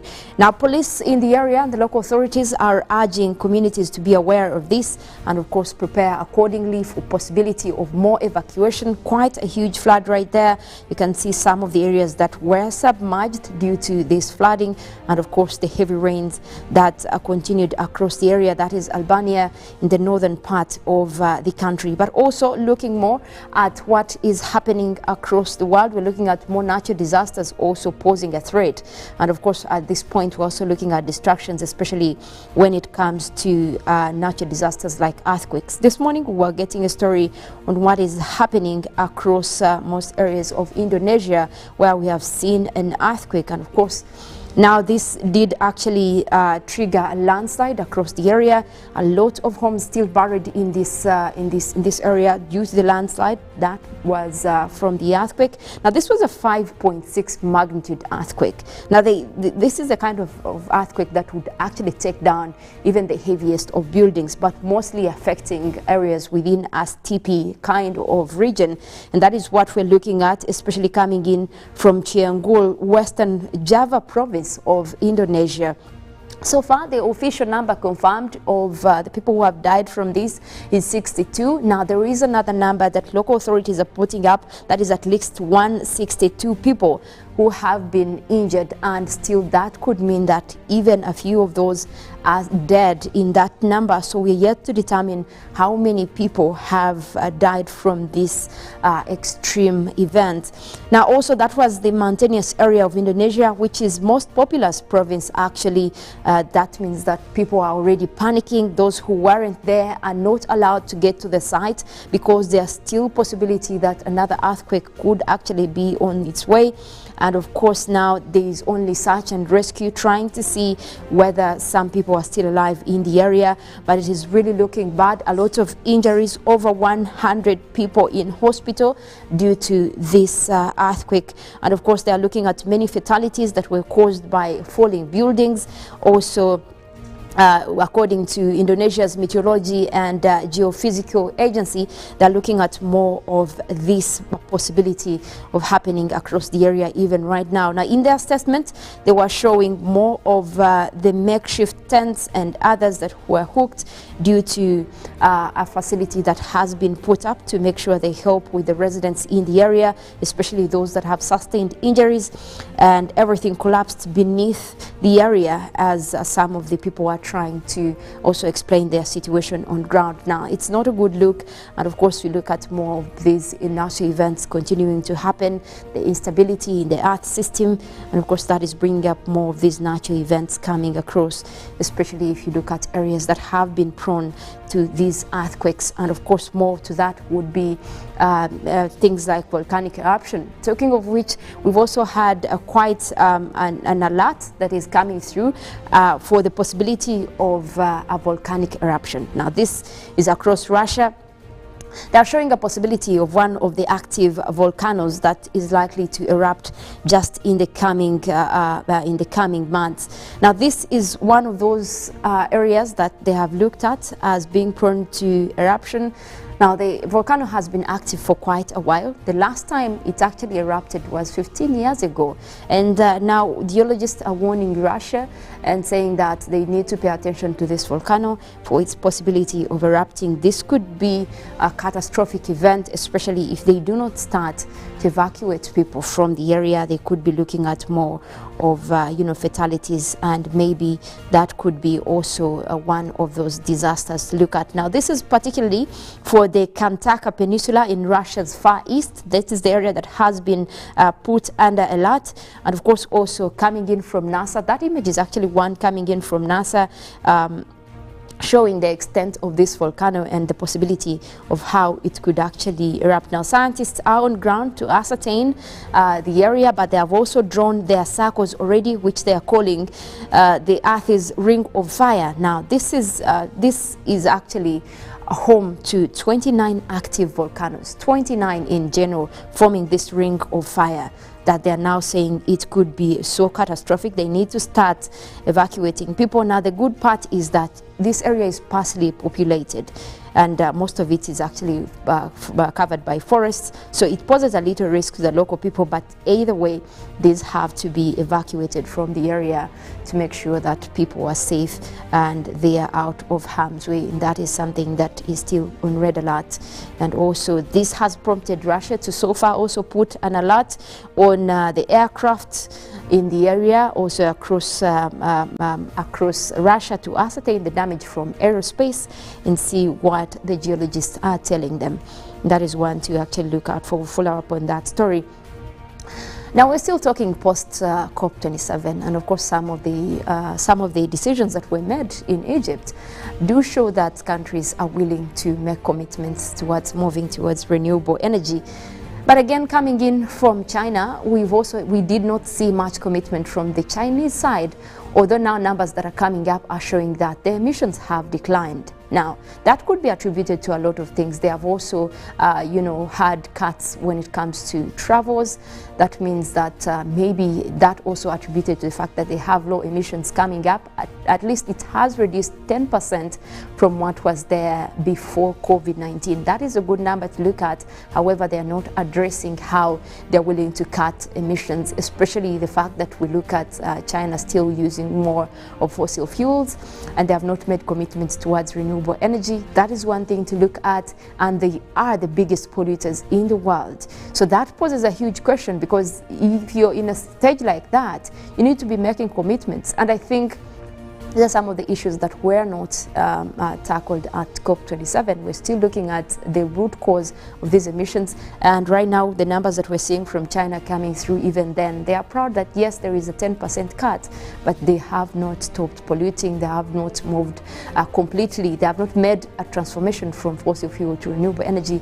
And that is still what is posing more questions. Actually, you look at the scientists that have been analyzing this report coming from China right now, saying that, yes, it is a good number, but it is, as well, it won't make sense if they do not cut off the source of these emissions. Well, it could have been because of COVID-19, when everyone couldn't travel, that cut their emissions, but also the fact that they are still continuing with most of the industrial activities, use of coal and fossil fuel. Obviously, that is going to double that number by the end of this decade. And of course, we could be looking at more of what is prompting this. And of course, we have to remember that the more we have these emissions in the atmosphere, the more we look at rise in temperatures, which we are trying to keep down and reduce extreme weather events. That's the extent, and that's why everyone is concerned about emissions.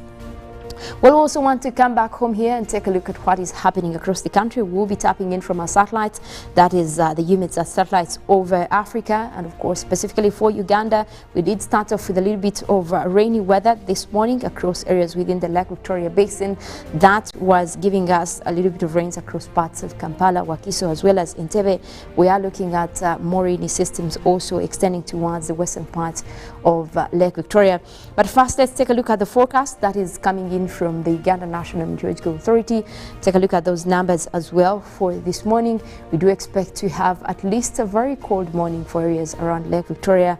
Numbers will be in the lower 20s. Now, the western part of Lake Victoria, we're looking at Masaka, Kalisizo, Zimbabwe, and Rakai. We are forecasting isolated showers that will be starting off at quite a chilly 25. Now we're looking at southwestern Uganda, where we have Mbara, Ibanda, Bushenyi, and Rubirizi. We're forecasting rainy weather that is starting off at quite a cold 23 degrees centigrade. We do expect those rains to reappear later in the afternoon. Now, Mount Elgon Highlands, looking at Mbale, Bududa, Buko, and Sironko, we're forecasting isolated showers that will be over several places, also starting off with quite a cold morning for you at 23 degrees centigrade. And we look at the eastern side of Lake Victoria, where we have Tororo, Busia, Iganga, and Jinja. We are forecasting rainy weather as well. That is still over the area even as we speak. And this morning will be at 26, quite a pleasant morning for you. We're looking at more rains coming through later in the afternoon. Now across eastern Uganda, we're talking about Soroti, Katakwi, Muria, and Kumi. We're forecasting rains over the area. That will also be starting off with a pleasant 26 degrees centigrade. Actually quite good news, because that area has been having mostly dry weather. We could use those rains, and most likely also that system will cross over into the afternoon. Now we look at the eastern side of Central, where we have Ruwero, Woblenzi, Bruri, Nakaseke. We're forecasting isolated showers that will be across several places. Also starting off with a chilly 25 degrees centigrade. We do expect some rains to cross over into the afternoon, and that will be across several places within that region. The central part of northern Uganda, that is where we have Gulu, Kitgum, Padel, and Ajumani. Starting off with quite intervals of sunny and cloudy conditions that will be across the entire area. We're looking at a warm morning for you at 27 degrees centigrade. Now we look at the central part of Lake Victoria Basin, where we have Mukono, Kampala, and Entebbe. We are forecasting rainy weather that will be starting off at a chilly 24 degrees centigrade. We still have that rainy system over the area, and we do expect that to reappear in the afternoon across several places. Now looking at the satellite right now, you can see those rains across Kampala are still there. We also have a similar system that is extending towards Masaka. That is where we're seeing the orange to green colors right there on the map. That is where we have the rains. Now much more rains over the islands of Lake Victoria. We're looking at Kalangala right now having those heavy showers. It looks like that system is only increasing over the area. That means we'll be having rains propagating throughout the entire area. Same for Jinja, Tororo as well. We're looking at that system also headed your way. You might want to grab that umbrella if you're leaving home. You might want to grab that jacket. Same conditions still over Kampala. We still have that cold weather, so you will need that warm jacket as well. We're looking at more of that propagating mostly northwards. That means it will be also covering areas of Mbale. Could be looking at those rains. Now we do have a few of those that are starting to develop as well in the blue colors right there. That is across areas of Buyende. You're looking at areas of Ruwero, Nakasongola, Mubende, also likely to have those rains as the clouds are already over the area. Southwestern Uganda, we're looking at those blue colors, meaning that we'll also be having rains. That is Kabale, Mbarara. Looking at Fort Portal, you could be looking at more rainy weather for you this morning across several places. So that is one to look out for, and make sure that you are actually ready and prepared for that kind of weather. Well, that is it in terms of weather updates for this morning. We do have Good Morning Uganda agenda that is forthcoming. We'll be here, and later than that we'll also be having sports highlights. All you need to know about World Cup, what is happening in the sports arena. Ruben will be here to take you through that. Later than that we'll be going to Good Morning Uganda Extra. My name is Mollen, Kenyena. I want to wish you a nice day.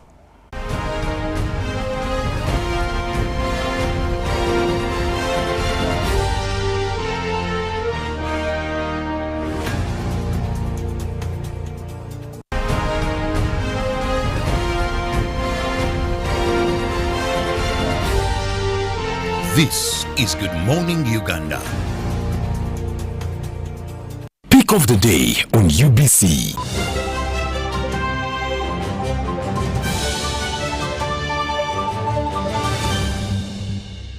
Was brought to you by Simply make a small deposit of 99k and pay the balance mpola. You can pay in daily, weekly or even monthly installments while you enjoy your new phone.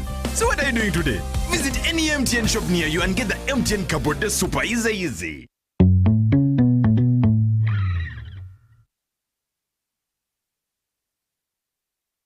When you talk about our motherland Uganda, the Pearl of Africa, you cannot fail to smile because of the smile that fills the faces of the citizens. Our nice good weather and nature that sustains us all, that enables us all to continue each in their own way because we are all different even according to each individual's work. But what joins us to become one person is the sweetness from the flavored drink Alleluia Jingati drink and Alleluia Tamarind drink. The flavor that quenches your thirst while at the same time treating and healing your body because it is 100% natural. Enjoy the drink that has got the tamarind juice in it. Made by Alleluia Reflexology, Healthy Solutions and Nutritional Research Center Limited. Get yourself a bottle of Alleluia from all shops around. Every waking day is a reminder just how beautiful this, our land, truly is. The kind of beauty that you can only find here, in the lush green all around us and the wondrous sights within. It's in the distinct aroma of our cooking to the taste of food that takes you on a journey, in the sound of homecoming and the sound of Mother Earth, in the magnificence we find on our travels and the exciting moments we experience. Ours is the kind of beauty that comes in all things big and small. All we have to do is awaken our senses and truly enjoy what's uniquely ours. Explore Uganda, the Pearl of Africa.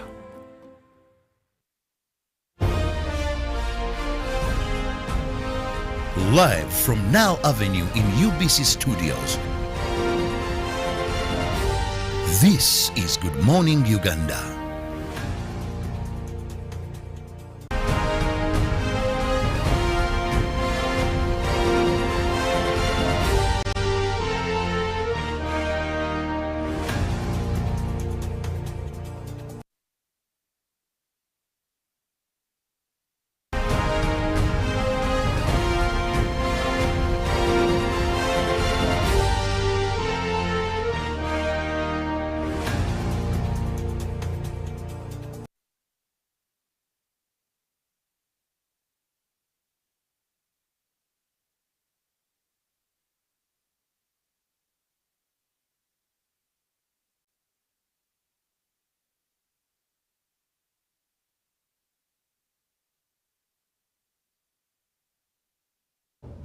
Good morning and thank you for being with us from the hour of 6:30 till now. I'm Robert Kirabo Nyonyintono. In case you've just joined, this is Good Morning Uganda, your current affairs morning show that has a full package of some light moments here and there, something to usher you into the day, some smiles, but above all, relevant information that you need to know as you go about business during the day, both international and, of course, back home here.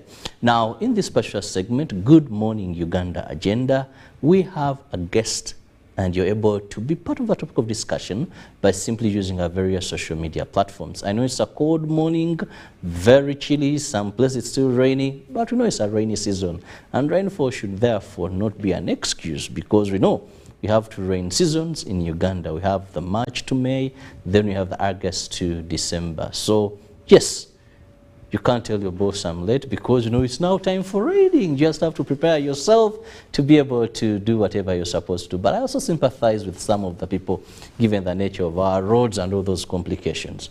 But my guest has been able to make it. And I hope you also make it where you're supposed to be. Now, this morning I have a very interesting topic. And I know some people don't even want to hear anything to do or to talk about what I'm going to be discussing. That is issues regarding an addiction where someone is very addicted to alcohol and they end up being alcoholics. I know a number of families have been broken. I know some people have lost jobs.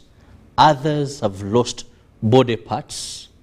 Some have had children out of alcoholism. And the list is endless when we come to disadvantages. But also there are those that argue that, well, this has been a business through which they have been able to educate their children. Someone told me, "Nze mama wange yansomesa mu kutunda waraji." Meaning, if it wasn't because of waraji, I wouldn't have gone to school. Others will tell you you've been able to build houses. Others are employed in companies, in factories that manufacture this alcohol. And above all, these pay great tax. I want to tell you, if you are to look at the top 10 taxpayers in this country, I guarantee you, you won't miss a company that deals in this business. But joining me today on set is an old friend. That is Baguma Richard, who happened to be from the Uganda Health Communication Alliance, and he is the vice chairperson of a conference that is coming up, which is the Uganda Alcohol Policy Conference. Now with whom we are going to be discussing a number of issues. Baguma, good morning. You know, Kirabo, I must confess, when I entered studio, I felt lifted. Many years ago, as a young man from Makerere University Mass Communication, I was sent to be an intern at something called Uganda Television and Radio Uganda. Now, one of the people I found, he was also learning to be a cameraman, a gentleman called Ruatoro, behind the camera which I'm looking at right now.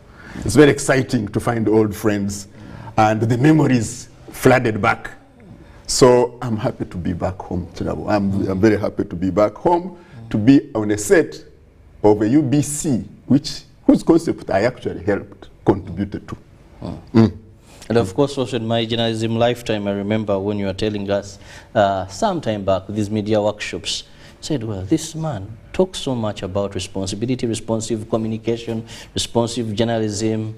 At the end of the day, you said, but whatever you do, remember, there's no story worth your life. There is none. And I was like, what? No, what is this man telling us? None. Said, you young boys, you've just come into this field.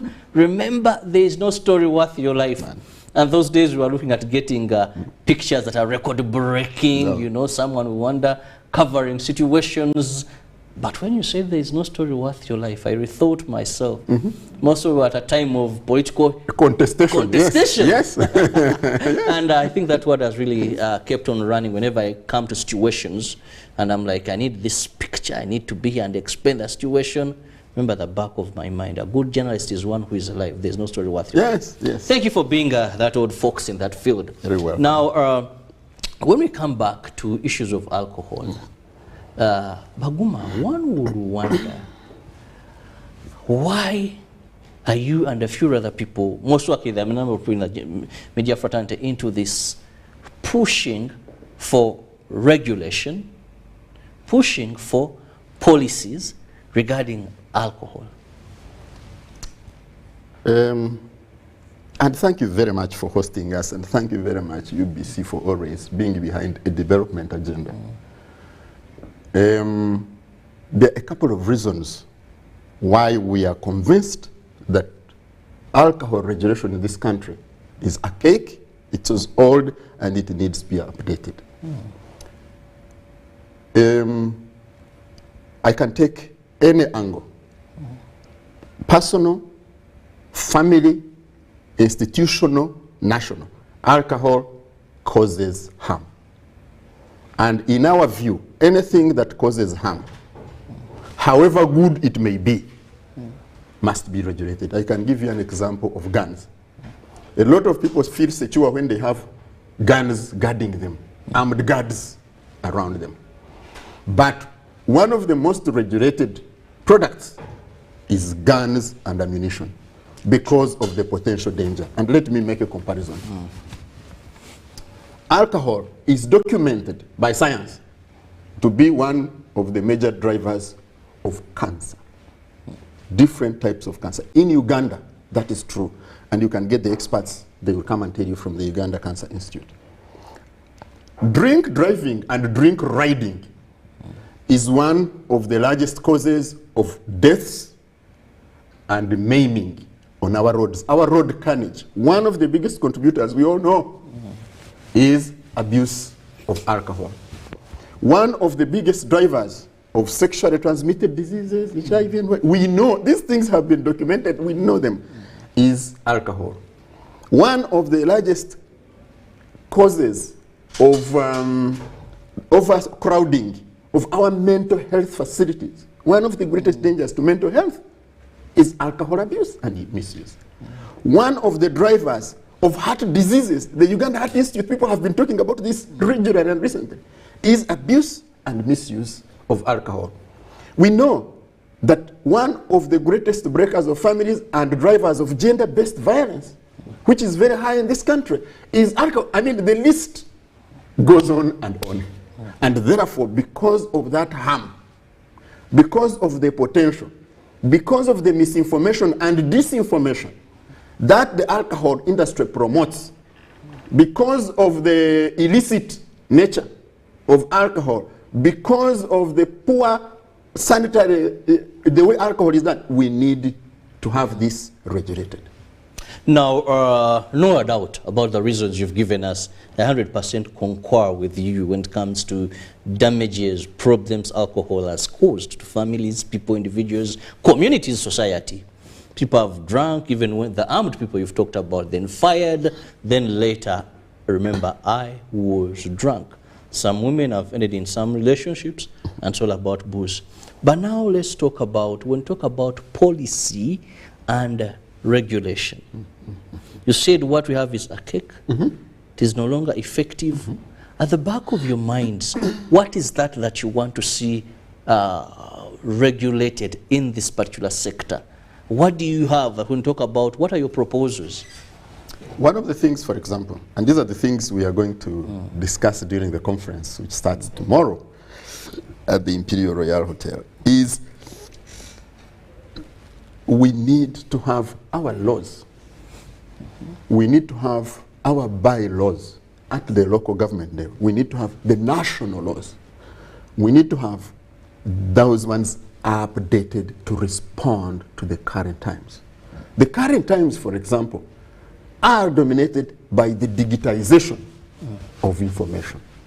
And we know that the alcohol industry is using digital means to disingenuously, to in a lying manner, present alcohol as the most glamorous thing that should happen to a young person.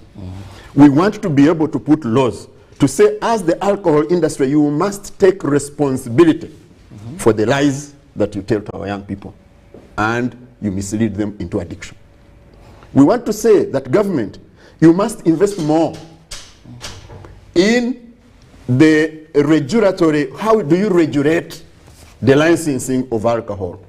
How do you equip the agencies that control illicit alcohol from coming to society? How do you promote, especially, alcohol education, awareness, and prevention programs in schools, in universities, among youth and other? How does government, because it should be by law, compelled to increase its investment in alcohol treatment, the treatment of alcohol disorders? So we want to see these programs comprehensively having a law, comprehensively having bylaws supporting this. But we also want to be a reward system. That local governments, like in Gulu, I think that was the leader, where you find local governments having strong bylaws, they should also be recognized and rewarded and enabled to continue. Things like investing in breathalyzers.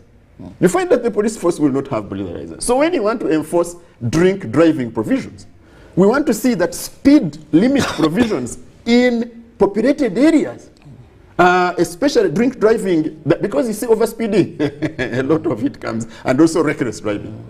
We want to see that we have an education program for border riders, that this alcohol you take rarely is endangering your livelihood, but also of the other road users. We want to see these things invested in, we want to see these things upgraded, we want to see these things brought up on the agenda of government and also for our people. And finally for us, we think that drinking is first and foremost a personal responsibility.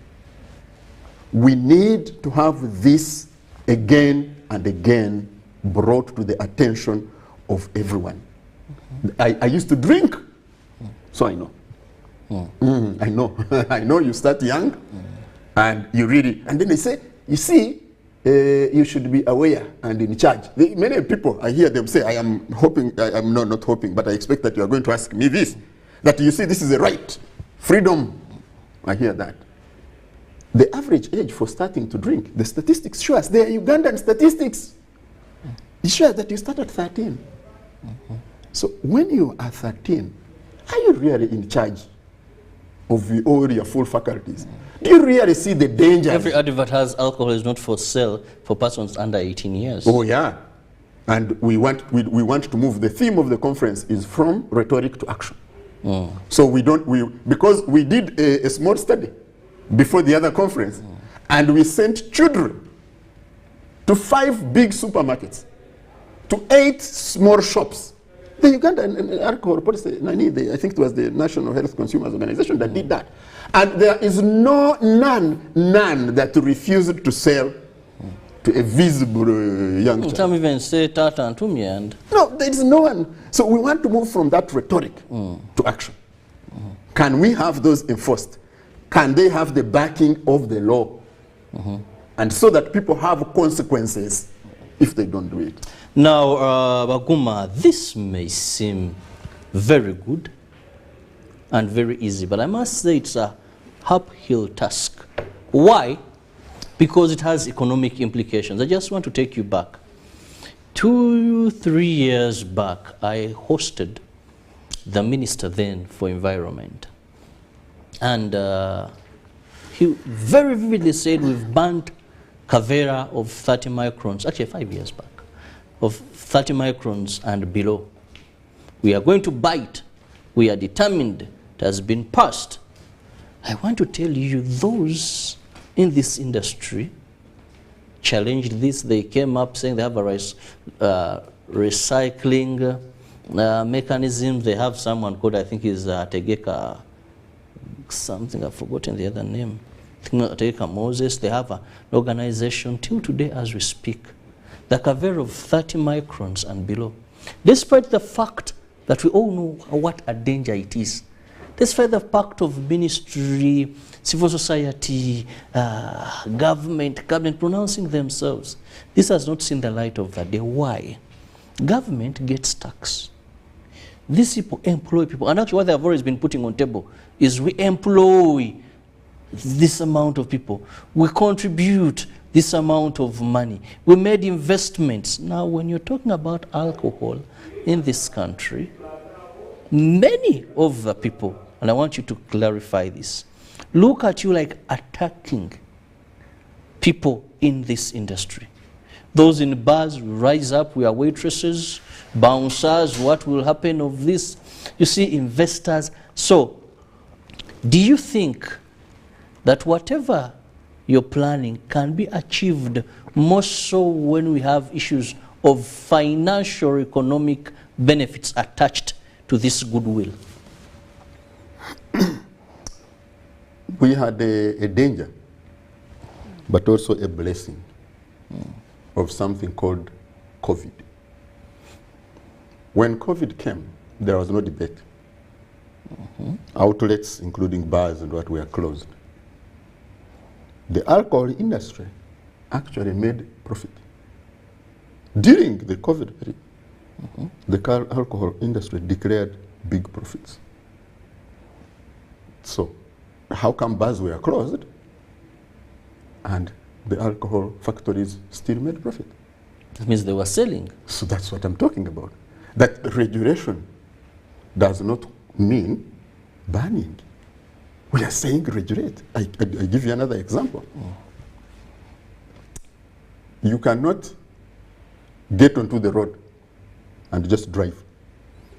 No, even when the cars are there, free, available. You must have a driving permit. That's regulation. No one is saying don't drive. Saying, but however, if you are going to drive, these are the requirements. They tell you that when you are going to drive, your wipers should be working, your lights should be working, your indicator. You get arrested for just one side of the indicator not working or fined. They tell you that the Entebbe Expressway is a very good road.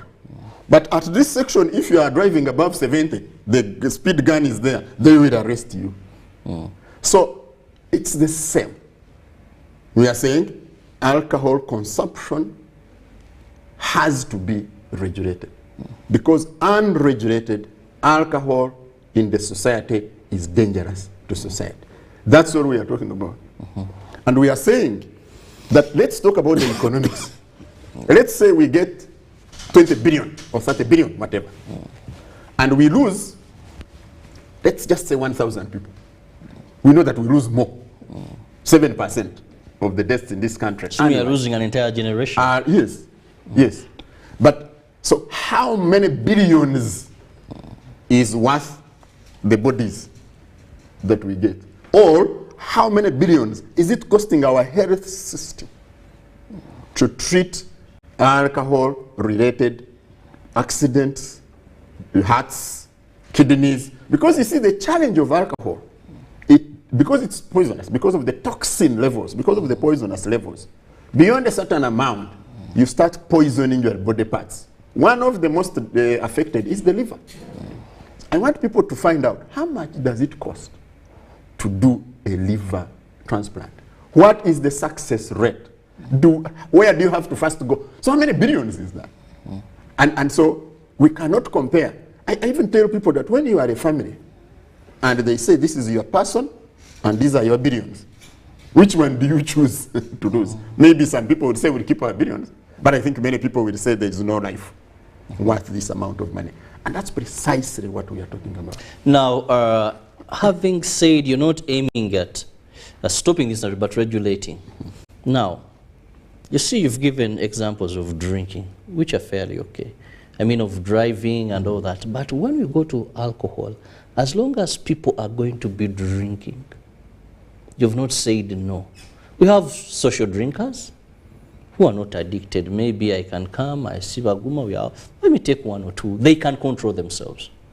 But many people start by being social drinkers, then they deteriorate into alcoholics. So then how are you going to regulate and see that these people who are drinking, because you're not against drinking, you're saying drink responsibly. We've seen a number of messages say drink responsibly, drink enough, don't go to the... But how are you going to do this? Because alcohol is funny. Many start smart. We've seen young guys from campus, medicine, whatever profession. After they have been good in school, maybe they have been able to drink a little, then they graduate, they get good incomes, and slowly by slowly until they meet their creator. So, and this is why we are now seeing a number of rehabilitation facilities being brought up in this country. People have gone to rehabilitation business. And these places are very expensive, fellow Ugandans. If you got any rehabilitation center due to alcohol or substance abuse, apart from the Butabika National Referral Hospital, even there's a private wing, which is also expensive, because I've ever been there to visit some colleagues, and they will tell you, if you're not a child of the rich and you're going there, that's ordinary. But this is very expensive. I want to tell you, 2 months in rehab, Baguma can testify, if you don't have 21 M. Am I lying? You see, sometimes it is even more. Even more. Because we just said you have destroyed your vital organs. So it's not just about rehabilitating your drink thing. It is also trying to restore your organs. And it is expensive, extremely expensive. So how do we make sure these people have a yardstick? Because I'm not saying don't, but do responsibly. We know the challenges we have with laws in this country. For me, I would tell you, when it comes to laws, Uganda is a giant. That's why some people say laws are made in Uganda. They grow up in a certain country, then mature, implemented. So I don't think we have a challenge of laws. No, on alcohol we have. On alcohol regulation we have. We have laws of 19, I don't know. 1903. The earliest ones are 1960, I don't know what. Now, we have old, very old and archaic laws on that one, and we need to modernize. But that's one. But also, too, you raised a couple of things. One is behavior. You talked about behavior change. That's one aspect that is part of the alcohol control campaign and movement in this country. Can we take information to young people? Can we take information to schools? Can we take information to universities? But can we make it obligatory? Can we force the duty bearer that you must provide education, alcohol control education and awareness services to our young population? So that's not voluntary, because now what we have is voluntary. And we know human beings may volunteer, but others will fail. And that's the other one you talked about. You say drink responsibly, and you ask, so what if people drink irresponsibly? So every time people act irresponsibly, if you are given to be in charge of money at UBC and you steal it, that's when you are taken for fraud and for corruption. So we are saying we trust that you'll be responsible, but we also put regulation in place that if you become irresponsible, then you face the consequences. That's what we are trying to do. But the more important issue is that this irresponsibility is driven by the profit motivated. They misinform. You see how advertising is done, promotion of alcohol is done online, on the digital. They go and get a very popular person, musician, actor, comedian. And even when the person does not drink in life, they tell them in your one of the seconds when you are dancing, you hold a bottle. I mean, why do we allow that? How come in many countries you are not allowed, even in your films, to feature alcohol and tobacco? Why do we allow it in our music here? Yeah, you can still have a good music video without showing that you are imbibing alcohol. And those are the things we are asking to do. We are saying, don't go and sell alcohol near where our youth gather. Why do you take alcohol in the these small bottles, and you are selling it next to the school of the gate of a school? We are saying, take your alcohol further away, make it a little bit more difficult for our young people to access. We are saying, don't sell to under 18, and this one should be enforceable, not just talked about. That's why we are saying to action. We are saying that you must have the licensing regime for businesses, saying if you are placing your alcohol in the supermarket, don't place it next to the biscuits and to the chocolate and sarcastic materials. Don't tempt our young people. We are saying don't deceive when you are advertising. Don't bring alcohol and you say you become the wisest when you drink. Those are the things we are talking about. That we are saying, let's regulate, first of all, your lies, your disinformation and misinformation, you, the alcohol industry. But let's also invest in behavior change programs. Now, that is very good, and no doubt if that could be done. But I just want to remind you, good, I'm speaking to a journalist. Remember the campaign of the tobacco? I was behind that campaign. Act law. Yeah. One of the things I thought was going to be done with was passive smoking. Because the law is very clear. Issues like shisha. But if you've been very critical to analyze if there was any change, it went into a sale of cigarettes, and the law made it you could no longer sell packets anywhere. Today, what has changed that gives you maybe hope to think that with the regulation, this would do anything different? No, I'm taking an example of this place, UBC. When I started work, people would be smoking freely. I don't think, Kirabo, that in your own experience, you have seen people smoking here. I don't think so. No. So the law that regulates smoking in public has worked. There may be people who break it in bars, those secluded places. But you cannot tell me that there is anywhere in public transport, in a public place, in the public places on the street, that you see people smoking. I think in this country, that's one thing. You talked about the sale. It's still already available, cigarette. No.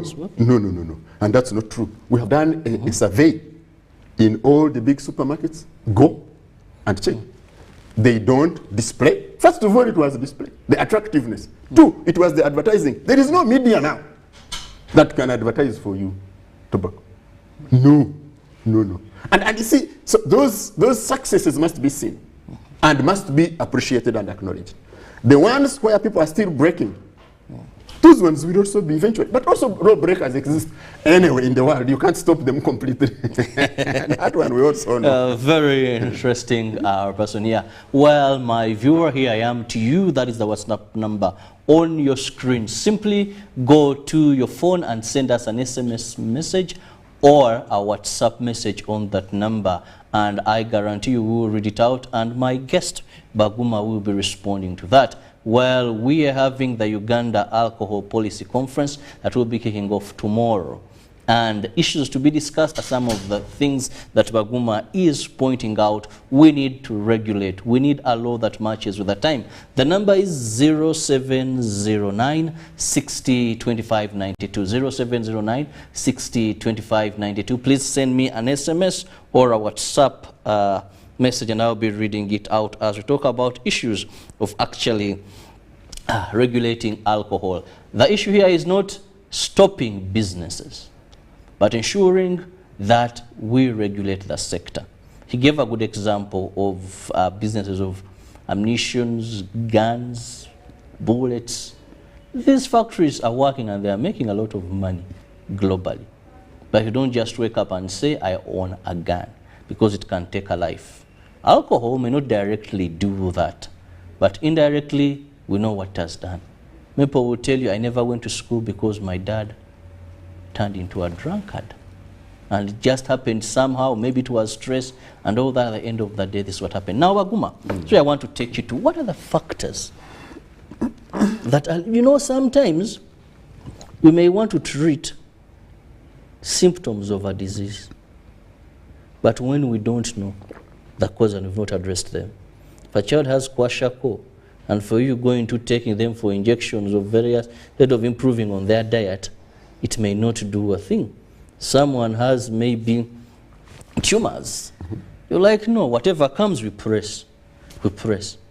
Yet maybe they're sleeping in a funny place or something like that. So what are some of these causes? And at the back of your mind, how are you planning to address them? The people have known when even their family background, there's no drunko, there's no an addicted person to alcohol.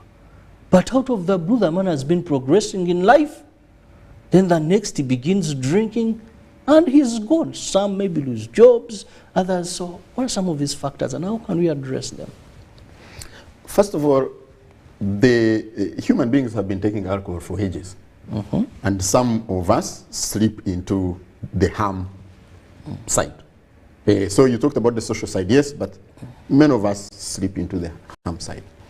Now, there are those factors that may be natural, genetic, predisposing factors. But what we focus on a lot are those factors that are driven especially by profit, that are driven by the industry, that are controllable and regulatable. We know that one of the largest drivers of people drinking and sometimes over drinking is the promotion. There is so much promotion of alcohol in very creative, many times subtle, and also misinforming, and lying ways. They are very economical on the truth. So one of the drivers is the information that young people are bombarded with regarding alcohol, presented as a weight-cutting solution, for example. I mean, really, this is terrible. I've had a number of young girls telling when you begin taking spirits, you tremendously reduce. It cuts the fat and you slim. And there's no science to support that. Well, because what generates fat is what you put in. And it is not alcohol. No, just it is eating properly. It is your diet. Deal with your diet, not continue on your bad diet and then add the spirits. So you have a poor diet that is affecting your body, and then you add spirits that will affect your liver, your heart, your kidney. What are you doing? You are killing the body. So this misinformation that keeps being driven and being promoted, and the way the promotion by celebrities, very deceptive way of promoting. So that's one of the major. The second one is that even the scientific community, which knows the dangers, has not been pushing back, has not been providing information adequately to the people who are targeted by the alcohol industry. Third, I think the duty bearers, the governments and the people who are responsible for governance, have also not been paying attention to strengthening regulation and pushing back the alcohol industry from just driving for profit and damaging the other parts of society. I also think the scientific community, like the health people, have not been pushing back adequately. Because, you know, for them, they do their research, they tell you 7% of Ugandans who die, it is because of alcohol-related problems. And they give it there for you. They don't push back. The people like at the Cancer Institute have not been adequately pushing back. And say the cases we are receiving, we would receive less if there was less consumption of alcohol in the community.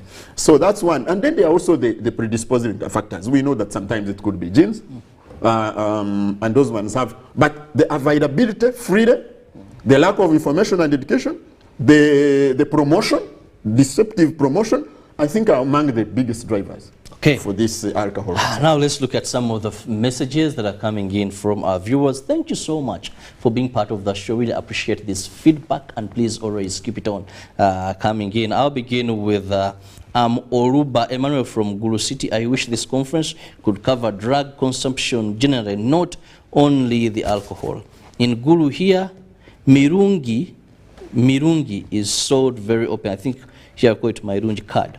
Sold very openly, but also I wonder how the laboratory of Uganda National Bureau of Standards works, because some of these Ugandan manufactured gins are questionable.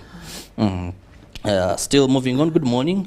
What's your take on high taxes on alcohol that greatly promote smuggling of alcohol into the country and promotion of the consumption of crude alcohol? Please give me your name when you're sending us a message. Uganda is good at passing laws, but implementation is very poor. How will you regulate when these days we have door-to-door delivery? How are you going to deal with such door-to-door delivery? This is Felix Ahurira from Umbarara. Thanks for the show. Me, I believe setting up a fight against alcohol is directly going into battle with the devil himself, because it is also a scam of the devil. Therefore, one needs wisdom to handle such an issue. But then my question is, what happens when the root cause of alcoholism in the country, like lack of unemployment, are not handled? Don't you think we are tackling an issue from just the surface? Well, that's one of the questions I asked my senior here. Good morning, Robert. Thanks for the show. I am Chukuma Chris, watching all the way from Moyo. Alcohol regulation is never achievable in Uganda because the so-called policymakers are alcohol guys. The best thing is behavior change campaign. I think I'll read one more from this side. Pius from Kasangati. I have really dealt with one person whose effects were caused by alcohol. The challenge globally is the owner of the businesses, because they fund big people in government. So how can you deal with corruption? Now, people, thank you for these messages. Allow me also read one or two from the text section, where we have, I am Rogers Kayaje from Tororo. Alcohol is harmful to the health, so regulation is needed. And hello, good morning for the program. I found an issue with, okay, these are also people who are selling. They're looking at the people you want to, as infringement on people's businesses. But let's first go with those. Let me start with the last one, about corruption and compromise of the policy and other people who are in charge of governance. This is a real problem. This is a real challenge. Even conflict of interest. Yes, of course. Some are big shareholders, not investors in this country. Some are owners. Yeah, some are owners in very important positions. Yes, and that's a real challenge. You see, the alcohol industry is one of the biggest money minters, and they really know that they vend poison. They really know that their product is dangerous. That's why they label, you know, percentage, don't give to 18. They know that they are profiteering from a poisonous product. And I usually put this to them. I was asking the chairperson of the Alcohol Association in Uganda, how would you feel if your child was a drug addict and God forbid, because he's my friend. Yeah, and said, so this is what we are talking about. We are not against you making your millions and driving your big cars. No, and it's talking about that. We are saying don't harm our populations. And so we know they go out, yes, they bribe, there is corruption in this country, they compromise, conflict of interest that you have raised. But when we take on just causes, we don't get fearful because of the opponent on this side. It is because we know there is that opponent who is causing havoc and who is causing wreck. And we go out to say, thank you very much, UBC TV, for giving us the opportunity to speak to the hearts of these people, but to speak to the victims, to speak to the potential victims, and to speak to the duty bearers to say, you must regulate these people. Let's not allow them to tell lies to our populations. Somebody, for example, talked about door-to-door. Yeah, but you see, this is sold on online platforms. But online platforms are licensed by our own Communications Commission. So it's just to regulate, and they will tell them. So please don't deliver your alcohol between this and the other hours.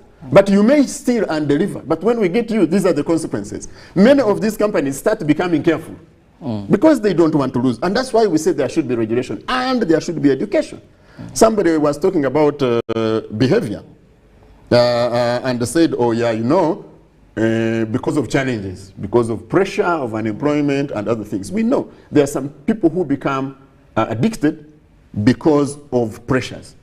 We also know that there are some people who actually get stopped drinking because of the bad causes that they have suffered as a result of addiction. So somebody was talking about I think it was God or the devil or something like that. Yeah, that you need God, you need prayers.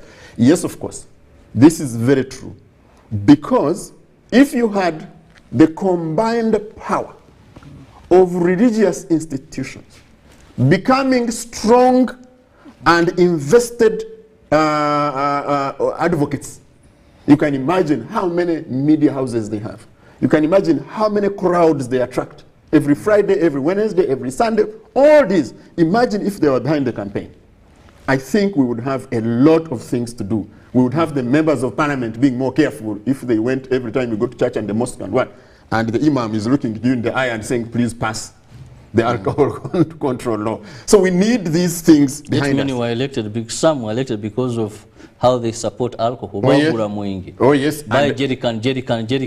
Yes, and we know that buying alcohol is one of the things that is used. But yes. How did we reach here? How do we then make it illegal for you to supply alcohol to these people during the day when you are campaigning? So that you know, if we find you giving alcohol to people during the day when you are campaigning, then your candidature is cancelled. People will be careful. So deterrents must be put in place.